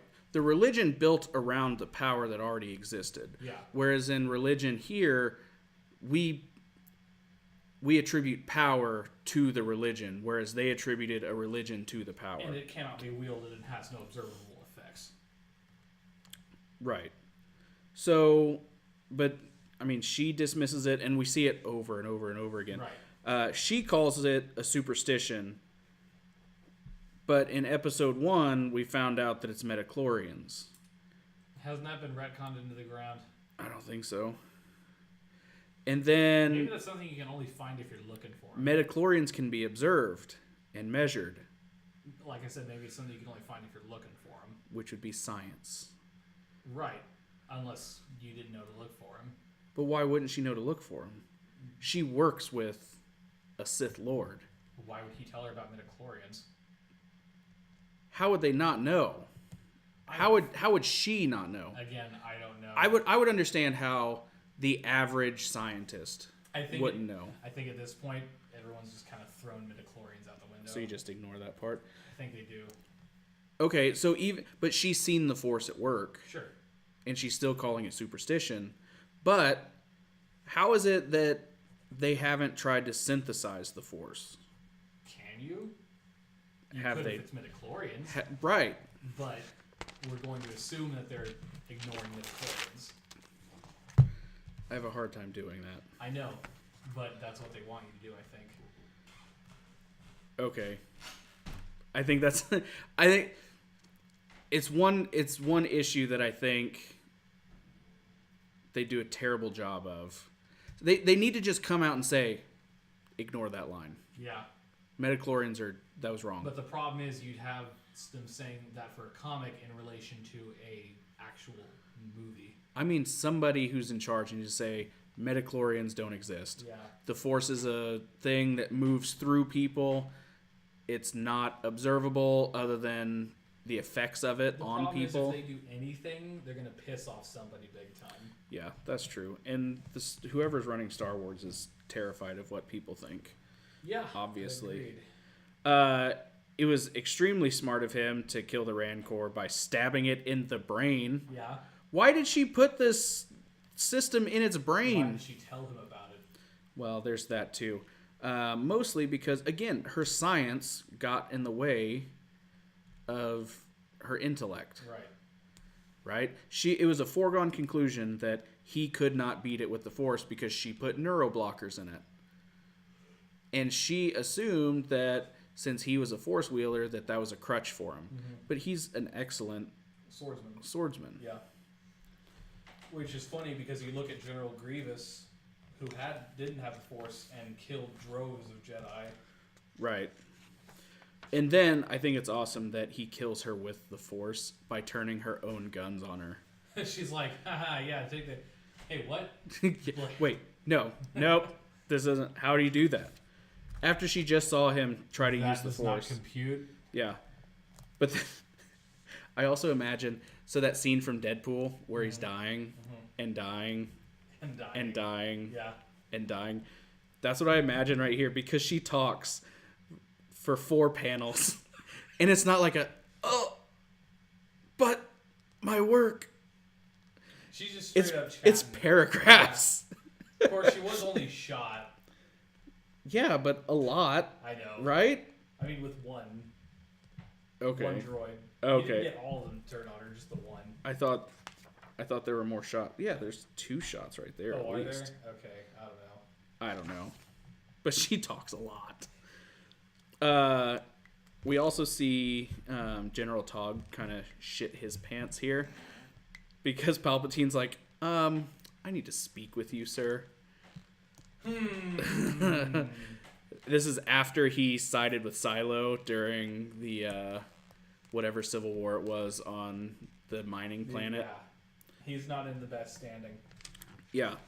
What I didn't understand is where the gas came from. Probably from the vents. Oh, okay. Well, I know they came from the vents. They didn't just magically appear. You're welcome. I gotta do this heavy thinking for him, otherwise she'll fall over. But she's still talking, by the way. 6 panels. We've had other things. Finally just stabbered? Yes. Yeah. Shut the fuck up! God damn! We've had several other things happen. But she was saying that, while I was in there, I made adjustments to the Executor. Yeah. I've made some modifications of my own. I assumed it was the gas.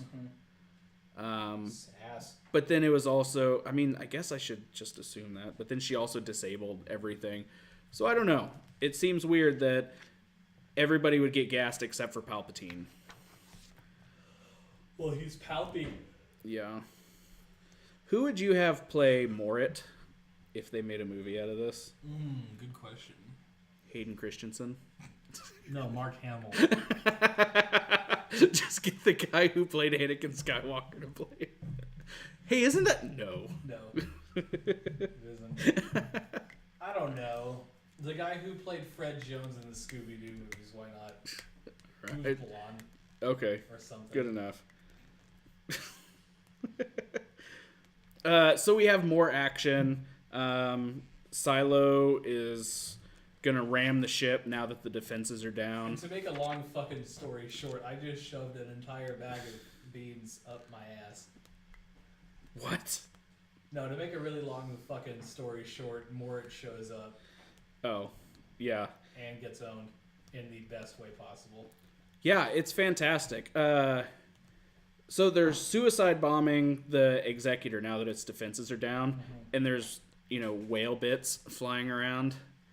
But yeah, it kind of just goes to show how big of a dick Morit and Silo are. They really are. I mean, come on, space whales. They're the universe's gentle giants. Yeah, they're already going extinct. Like dive bombing them into a superstar destroyer? Damn. Those fucking galactic whalers. I bet they exist too. Probably. Okay, so do droids hold grudges? Probably. Maybe. I don't know. Depends on the droid. Because it seems like 000 really wants to kill Afra Triple more Zero. than he wants to kill other people. Well, yeah. I mean, Afra's fucked with him. Yeah, she locked him in his own mind. Yeah, and he made things not fun. Or she made things not fun. So, I mean, in my mind, it would be anytime she gave him an order, it's like he was putting a... Okay, that's another one. That's another one. Yeah. Because he doesn't want to be told what to do. Because as a protocol droid, he has to follow orders. But as a murder bot, he has to kill everyone. Yes. And then he scares the shit out of her when he pops a syringe out and be like, I helped you with this. She was passed out by the gas, which they kind of yada yada over.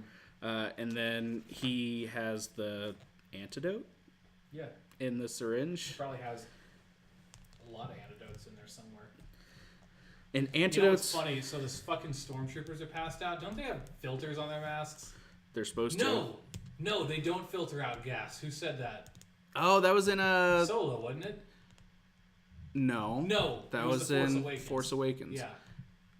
They put on the helmets so that they would filter out the gas. No, the stormtroopers don't. Their helmets don't filter out the gas.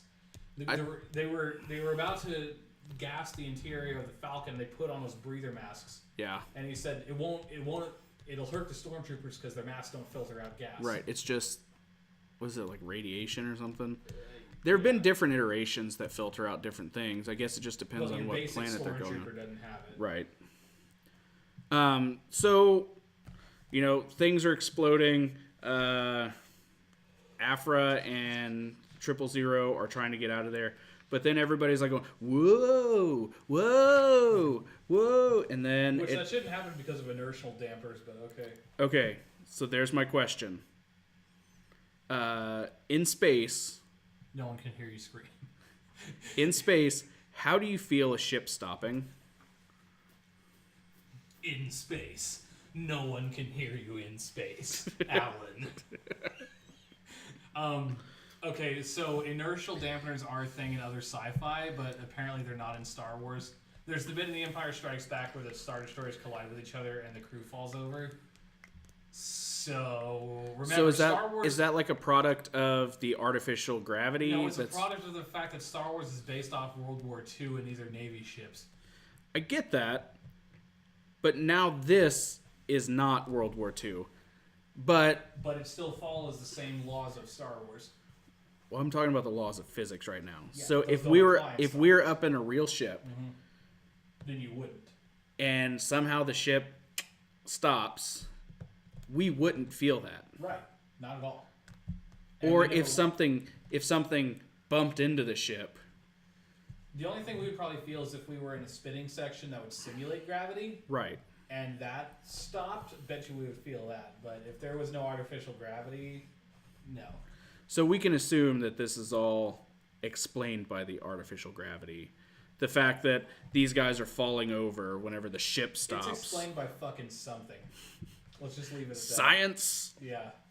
Or not science. So I love how we have this scene.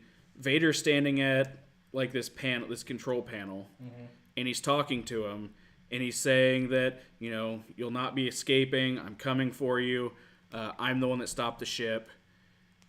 And if you just look at this part, it's like, oh, okay, he hacked in, and now he's messing with everything. Right. Because Vader knows how to do that. Right. What he really did is just cut every cord in the background. It's like, these look important. Yeah. Well, hey, it's efficient. Yes. If it stops the fucking ship, that's all that matters. You can replace cords. So, at what point is Silo shitting himself? He may have been slightly shitting himself this whole time, but I don't think he's properly shitting himself until a little bit later. I mean, is his sphincter at least loosening up and preparing right now? But we're going to talk about what happens next, right? Yeah. And to make a long story fucking short, Maury gets thrown into a gas giant and burns up, which is upon entry. Which is about the sickest fucking death I've ever heard. So it's really weird seeing Aphra so helpless and panicked right here.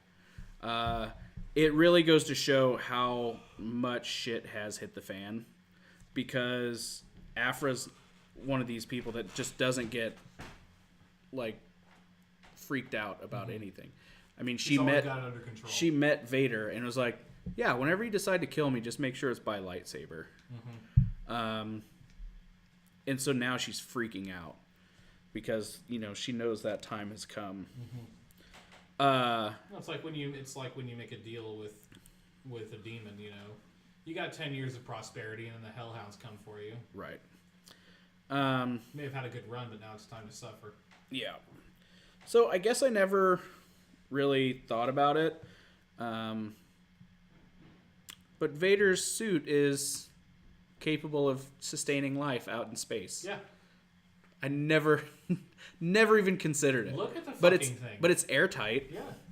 It provides oxygen. Yeah. Why wouldn't it be? Right. It's one of those things that just never. Also, we have Vader standing on the surface of a Star Destroyer, and that's fucking cool. Yes.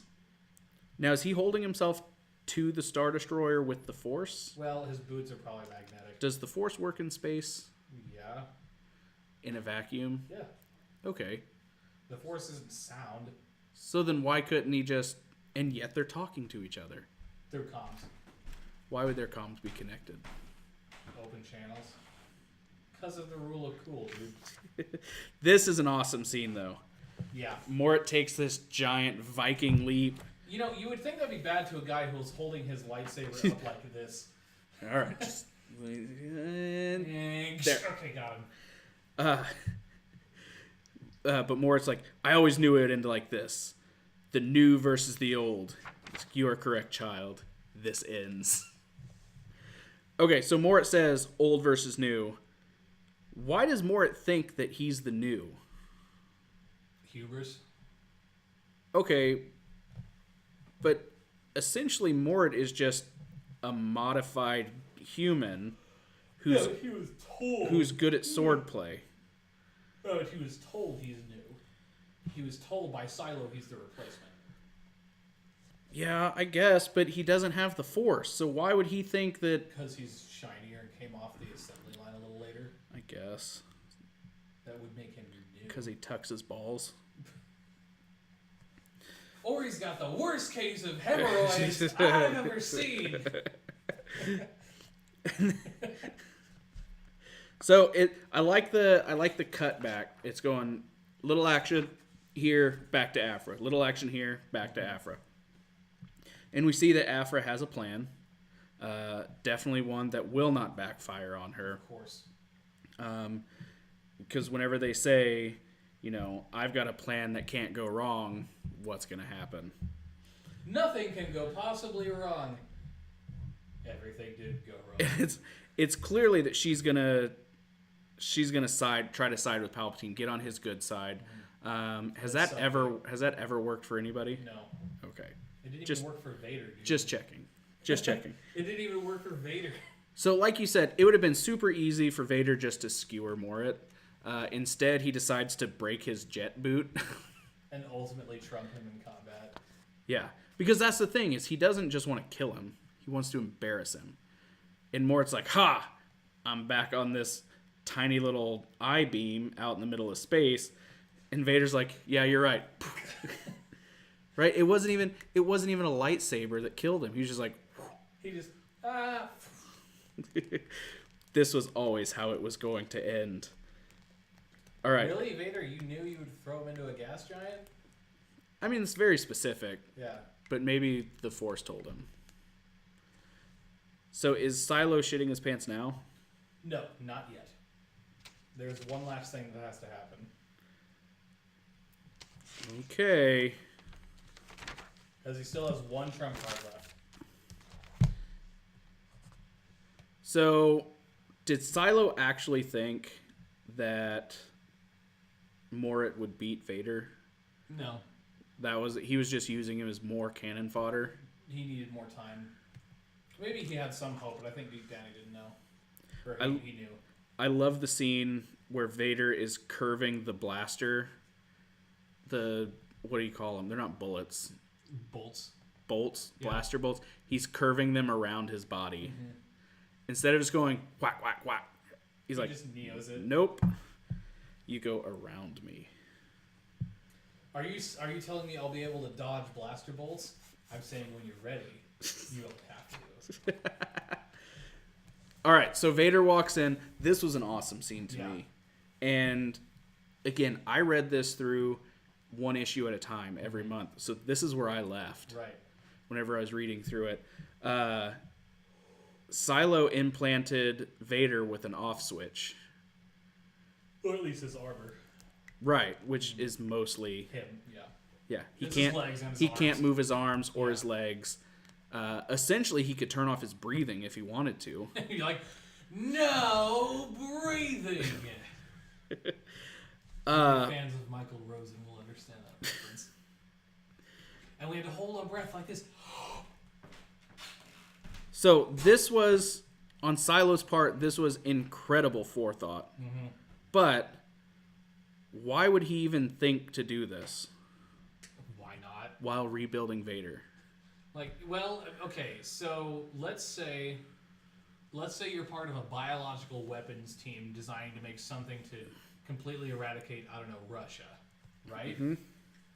And you're making this ultimate master virus that will kill everything it touches. Maybe we should have a backup for that, just in case it turns on us. Maybe. But, okay, so following that line of thinking of he wants to be able to take Vader out whenever Palpatine's going to be taken out or whatever. Why not just let Vader die on the table and then take his place? Because he doesn't want Palpatine in charge. But that would have put him closer to Palpatine so that he could move in and kill him. Or... No, I think he wanted to do it all at once. Why not kill him and then put forward your plan to grow the twins? Yeah. Because he doesn't know if Palpatine would agree with it or not. Palpatine could have just killed him for killing his favorite apprentice. He would make it be like, listen, I tried to save him. He died. I don't think Palpatine would buy that. It's Palpatine. Palpatine has been playing this game for as long as he thinks he's been playing Palpatine. Right, but that's the thing is he thinks he's playing Palpatine. He thinks he's smarter than Palpatine. Right. He thinks he's got the leg up on Palpatine. Yeah. So why put another weapon on the table that could kill you? That's like me saying, yeah, I'm pretty good with a knife, so here, take this gun. Yeah. And then take this other gun. I don't know, because Vader has to exist. I get it. Like, I know why, like... You know why, but thematically. you wanna know why. Yeah. Yeah. Like, why wouldn't Silo just be like, unplug this, and then unplug this? Shit. Oh, fuck. Oh, hey. Silo, plug that back in. Oh, yeah, okay. What is it, this way? It's not... These goddamn USBs, I can never get them in the right... No, he's gone. Yeah, he's gone. Oh, hey, I tried. Shit. By the way, I've got these things that I'm growing in a test tube. Do you remember? All right, stick with me. Do you remember Grievous? And you haven't met this guy yet, but so the rebellion has this general called Akbar. Everybody loves him. Yeah, he knows when it's a trap. He's great at sniffing out traps. Yeah. And telling you. So I made a bastardized. version. Imagine. You know how the part you hated worst about Grievous was his head? Imagine if he cut off Admiral Akbar's head and wore it on his own head as a skin. It's kind of like that. Yeah. You buying it? No? Because I also have this lady with 1,000,000 probes. She can shoot out of them. Mm-hmm. And then we've got these twins, which suck. What was the first guy that died immediately? That was the guy that looked like a slee stack. I don't know what race he is. It's been so long. He's dude. some lizard, but Yeah. there's also a Was he version a of him that was. Trandoshan? There's also a version of him that was a bounty hunter. Yeah, that's a Trandoshan. What was his power? He could like regenerate? I don't fucking remember. Fire killed him, so it's not that. Okay, I don't know. So it just seems. It seems to me. Obviously, wasn't very important. It seems to me like Silo brought all of this upon himself. Again, ego. But it was an intense scene seeing Vader on his knees, head down, lightsaber on the floor. Yeah, that was pretty nuts. And then this. This issue, by far my favorite. Number 6. Absolutely. So Silo is all extra cocky here. And he's just killed him. He's petting Vader's helmet. Why would you get that close or even touch him? Ego. Because he thinks he's safe. Does this galaxy not have movies? Movies never have movies in them, with the one exception of Spaceballs, and the one movie in Spaceballs was Spaceballs. Okay, are there not stories with tropes of how love and anger can conquer anything? No, of course not, because this is the trope. Tropes don't exist within tropes. Okay, so Vader goes inside of his own mind, which this whole fucking scene is amazing. Incredible. It's amazing. So Anakin is yelling out at Obi-Wan, the whole "you were the chosen one, I loved you." And he goes, "You're a liar, you're a coward." And then, you would have killed me here. Yeah, if you loved me, you would have killed me. And we see Obi-Wan throw him into the lava. But then Vader emerges. Mm-hmm. And then we see the whole Vader, the scene, essentially the scene where he kills Obi-Wan. Yeah. And then Anakin comes back. Yeah, and then Anakin says, "You killed him." And he's mad at him. Now let's bring up the fact that Anakin is here coexisting in Vader's mind along with Vader. That's a big deal. Right. Yeah, so going back to the whole Vader, sorry, I got a little excited. Yeah. Is it more evil that Obi-Wan didn't kill Anakin? In a way, maybe. Because look at what it led to. Well, not just that, but he left him there to suffer. Mm-hmm.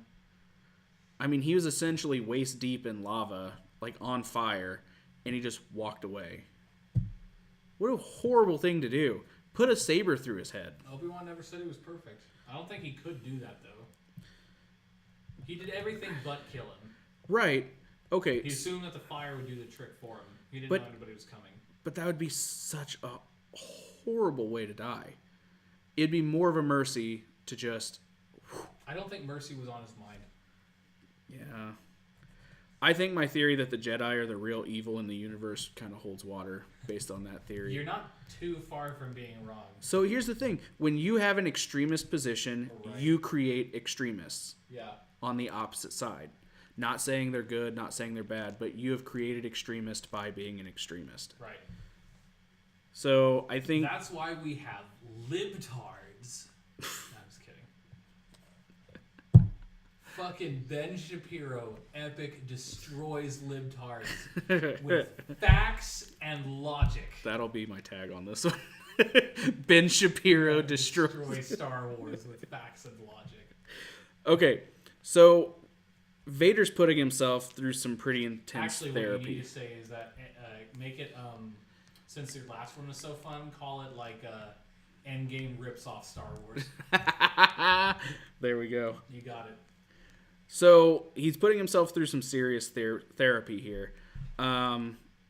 He kills off Anakin, but he's also admitting that he hates what he's become. Yeah. I think that's what this whole scene is. Absolutely. You didn't kill me, so I'm mad at you. I killed you, but then I hate who I am. Mm-hmm. I hate that I'm Vader. I hate that I used to be this. I used to, have you. I used to have all of these things. And now what do I have? I've got nothing. Except maybe a son. Maybe. And we'll see. I have a son, asteroids. I have a son, spaceship. I have a son, moon. Pokemon.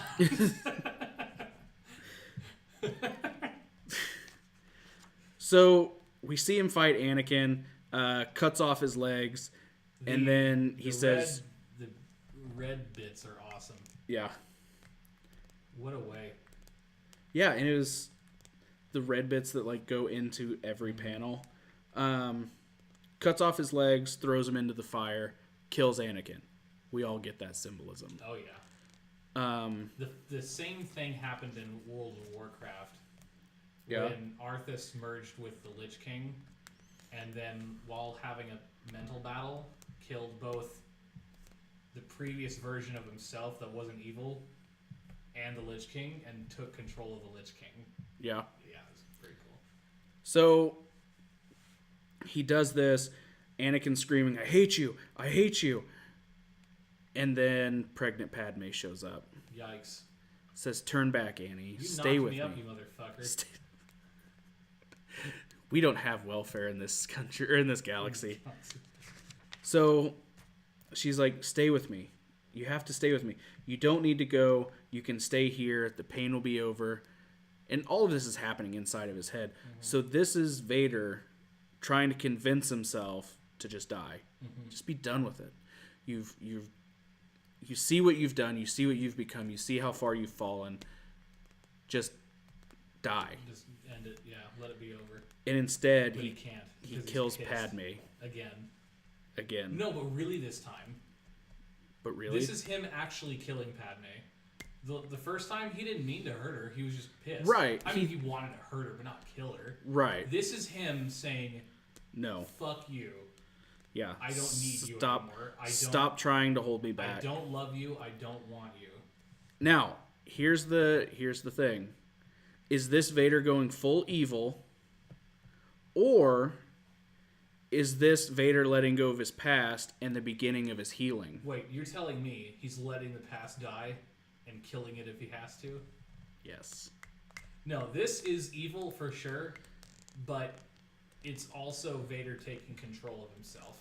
Which is a very strong character moment. I really think this is the beginning of him saying, I'm not going to let the past run my life. Mm-hmm. I'm letting go of all of this pain, all of this suffering. Things happened, but I'm not going to let it hold me back anymore. Right. But this is also we know how it ends, right, where he helps his son and stuff like that. And this is where we really see him pushing to find his son and reconnect with his son. And you know what? The Vader who existed before this moment would not have been able to help his son because he would Right. have been too set in. I am evil. I am horrible. Right. I can't turn back. All the things I've done. Yeah. By the Killers is an excellent song. Going back, whenever he's dragging Anakin, you were a child. I am well accustomed to killing children. Fuck. We forget about that sometimes. Yeah. A whole temple of them. You know what's funny is the same guy who had Vader kill children is the same guy who thought that Han Solo one-shotting Greedo was too much. That's just, it's funny. It's kind of funny. I really think, in my mind, this is the beginning. This is his turnaround moment. Yeah, no, you're right. This isn't where he's like, I'm going to be good now. But it is where he said, He's like you said, I'm control of taking himself. control. I'm not going to be dictated by my past. I'm not going to let anybody tell me what to do. Because Palpatine plays that Yeah. constantly. You killed Padme. You did all of this. That Your was how we failings, switched him in the first place. your failings led to all of this. Yeah. And so now he's like, nope, I'm doing my own thing. Mm-hmm. Fuck you guys. I'm going home. Now, when he breaks free, that is where Shiloh, Yes. where Shiloh was shitting his collective pants. He's, what? Anakin is dead. You're still deactivated. How? I killed him. He's just like, I don't understand this conversation. And then he dies. Impossible. And then lightsaber through the gut. Of course, there's only like 10 more of them. Yeah. And then we see Wolverine pop out of his tube, his cryo tube. Nothing is impossible for the Force. And that's where it starts raining corn. It's good, though. Yeah. Again, if you put corny in the right place, then it works. So yes, Shiloh is shitting in his tube right now. Shiloh? Shiloh is shitting in his tube. Shiloh is kidding in his... No. Shiloh LaBeouf? Shiloh... You know Shia LaBeouf almost played Loki? Oh, what a Horrible. horrific movie that would have been. Yeah. Okay, so we also find out that Afra's a snitch. And snitches get stitches or something else. Stitches get bitches, though. So you're saying if I want bitches, I just have to transform myself into a little piece of string. No, I mean the little blue alien. Oh, yeah. Yeah. All right, so issue number 7, the last piece of this story arc. Again, awesome space battle, space whales everywhere. It again in game The fucking Chitauri Leviathans. They ripped it off. I'm telling you. They ripped I am off. telling you. So, space battle's going on. Of course, in all actuality, that is actually something they could have ripped off from 2012. Yeah. But anyway, go on. Space whale is about to warp. Mm-hmm. Vader punches a hole in it, parks his TIE fighter, and he's in the, whale innards. Mm-hmm. So he's jumping with them. Or did they jump? Or did they just not jump because he got on there? Because he comes back. Yeah. Of course, even if they jumped, his TIE Advance has the hyperdrive, so he could go back. Right. So he walks in. You see all the cryotubes open. Now, is this the first time that Vader has been surrounded by a room full of naked men? Possible sexual awakening? I mean, especially when there's all of he them. did just kill his wife. Yeah. So he's single. Yeah, that's true. What the fuck are we even doing, dude? We just turned Vader gay, and he's getting ready for this. No, Vader was gay all along. You just didn't know it. He's getting ready for this gangbang that's about to go down. Okay, you know that picture of the little white girl sitting on the couch and all the black dudes around her? Vader's sitting on the couch and it's all silos. Yeah, make that meme, dude. No, I'm good. Get on it. You can do it if you want. I'm fine. Is that why Vader's so angry here and he's chopping off body parts? Because he hasn't had sex in I mean, look at 19 that years? giant penis. I'm pretty sure it's a leg or an arm. No, it's definitely a penis. You know he hasn't had sex in 19 years? That is true. Well, at least 19 years. The last time he did, he got the bitch pregnant. Yeah, and I mean, that was a few months before that, so... Damn. I'd be pretty angry, too. Oh, and then he does the coolest thing. Yes! You can't mind control Hold me. on. This... The best line from the orgy. So, he goes...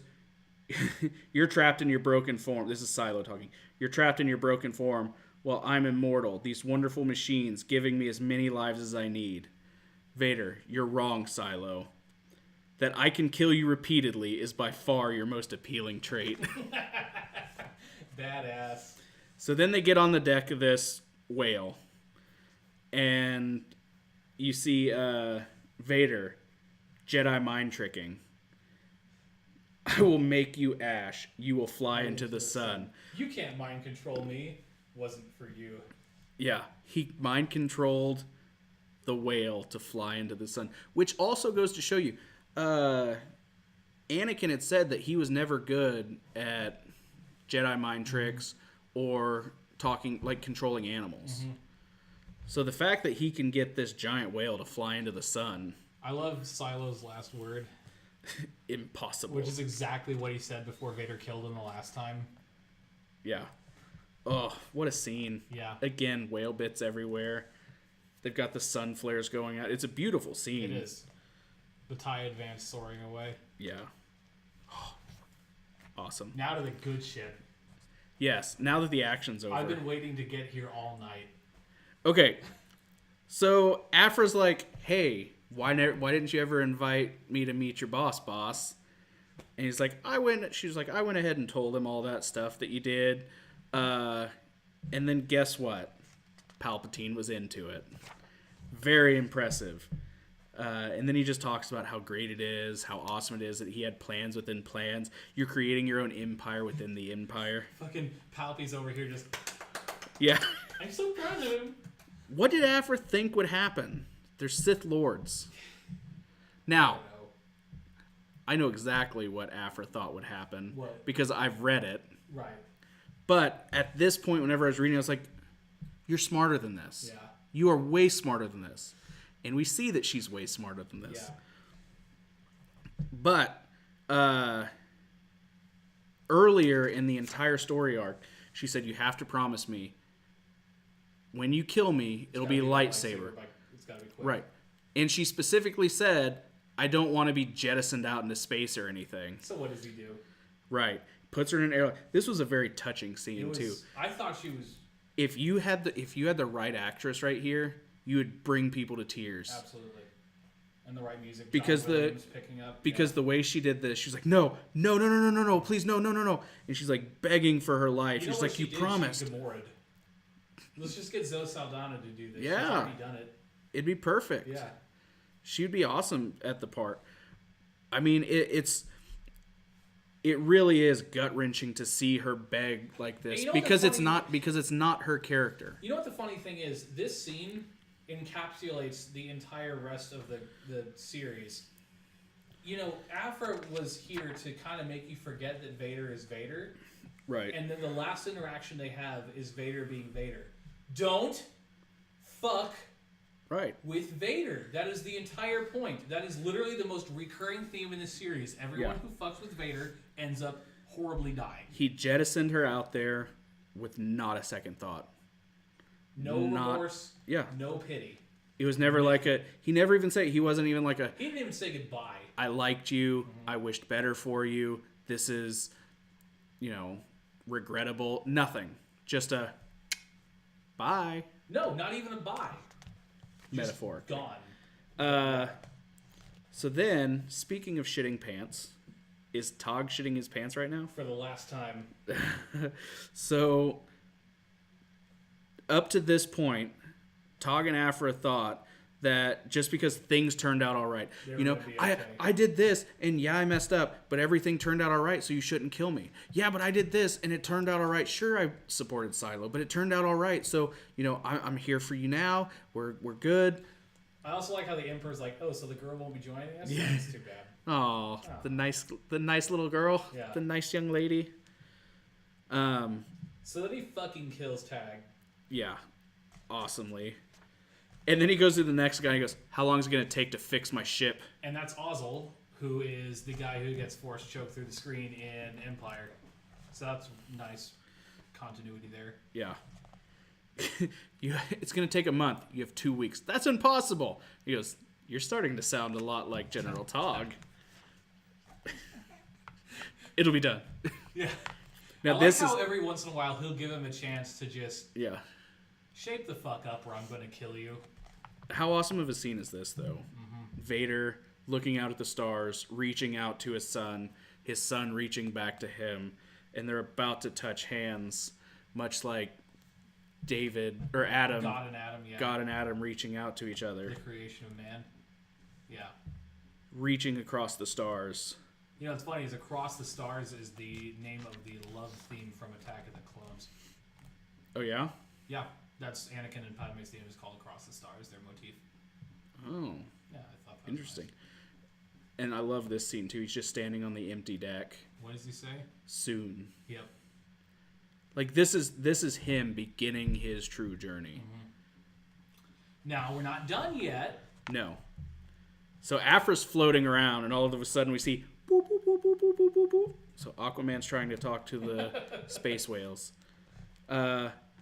This is where we find out how fucking intelligent Afra is. She knew that Vader was going to do this. Mm-hmm. She knew Vader was going to kill her. She knew how Vader was going to kill her. She even brings it up because 000's like, he could have always done the lightsaber. And she goes, he would never do the lightsaber. Mm-hmm. So she, earlier in the story, planted it. Just don't eject me into space or anything. You know, it's reverse psychology. You know, the funny thing is, if I didn't like Afra so much, I would actually prefer her death just because of how tragic it was that way. Yeah. But I like Afra way too much, and I'm glad she's alive. Right. And 000 and BT. Yeah. They gotta do more. We gotta see more. It's a great story, Afra's run. Mm-hmm. So you knew she was gonna survive all along. Yeah. Right. Well, I mean, not when I read through it the first time. Yeah. But, yeah, so... Because not only... Whenever she ran off, not only was she saying, oh, I'll go tell Palpatine on him. She knew Palpatine would be in on it. She knew Vader would kill him. And she knew how Vader would kill her. And so she filled her vest with the bricks of gold or whatever it is, so that they could lock onto her and pull her out of the vacuum of space. Just like they did in, second issue? Yeah. Yeah. How awesome is that? You know, what's funny is that the one person that would be as good at playing in chess as Palpatine and Vader are, he chucked out an airlock. Yeah. So, did she play Vader, or did Vader not care? That's the question, isn't it? What if somewhere down there... He knew Vader, what she was doing? Yeah. I wouldn't put it past him. Playing each other. I also think that he has enough respect for Afra that he's like, this is what I'm going to do. Because if I use a lightsaber, there's no coming back from it. If you're smart enough, you will survive this. If you're smart enough, you will have planned for this. And if you didn't, well, it's no sweat off my brow. If you survive it, awesome. If you don't, oh, fucking well. Whatever. Yeah. Okay, so Vader, we know that Luke overreacted to finding out that Vader was his father. How come Vader can't sense Leia? Because it wasn't written yet. Okay. I have no better answer. How come Luke never told Leia? Told Leia about Vader. He did in Return of the Jedi, right before he went to face him. And she never put two and two together that, like, oh, that's my dad too? No, she did. She never had a reaction about it. Yeah, she did. I mean, it wasn't as overactive as Mark Hamill's was. She was like... I love you, Mark. She was like, oh, all right. You need to watch Return of the Jedi again, man. She took it kind of hard. I might need to then. Because I don't remember that at all. You should watch it. The brother and sister conversation right before Luke leaves. I still think Jedis are a-holes. Yeah, you're right. Now, one of the best parts about this is the little short story at the very end. Yeah, so I had to go onto Wikipedia to figure this one out because I didn't understand it. It cuts back to whenever he took his vacation and killed all those Tusken Raiders. One survived. Which is that's how they set it up. Yeah. I remember we made that specific joke. Once a year he goes and kills Tusken Raiders. Yeah. That's exactly how they set it up. Mm-hmm. To pass the time, he slaughtered a whole village of Tusken Raiders. Yeah. And one of them survived, and they're praising him as a god.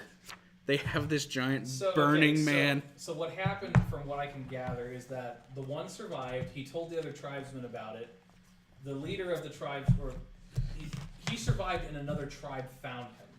Okay. He told the other tribe what happened, and the leader of that tribe went, "Oh my God, you encountered a god. We need to make sacrifices to this god immediately."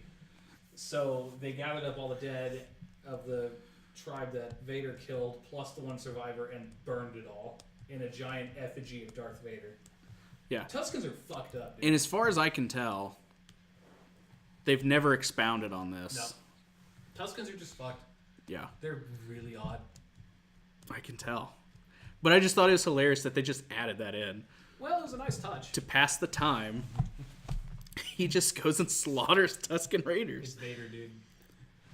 All right, so we are done. Damn. It was Done. a ride, dude. We are done. Hell of a ride. Now, if you would like, I've got the other issues of these from the ones before. If you just want to read them for fun, because I know we're doing Stuff. We're doing your Spartan Legacy next up. So just if you want got a fun lot to reading. get through. Yes, I do. Some of it's not as good as the rest. Have fun. All right, I'll muscle through it. But yeah, so what did you think? It was beautiful, dude. Start to It finish. was absolutely well done. I like how the whole thing turned into. Essentially, it's a boy's journey of finding himself. You're right, but I also think it's a reminder, don't fuck with Vader. Yeah. Absolutely don't fuck with Vader. Don't ever fuck with Vader. Nope. Because he's Superman. Yep.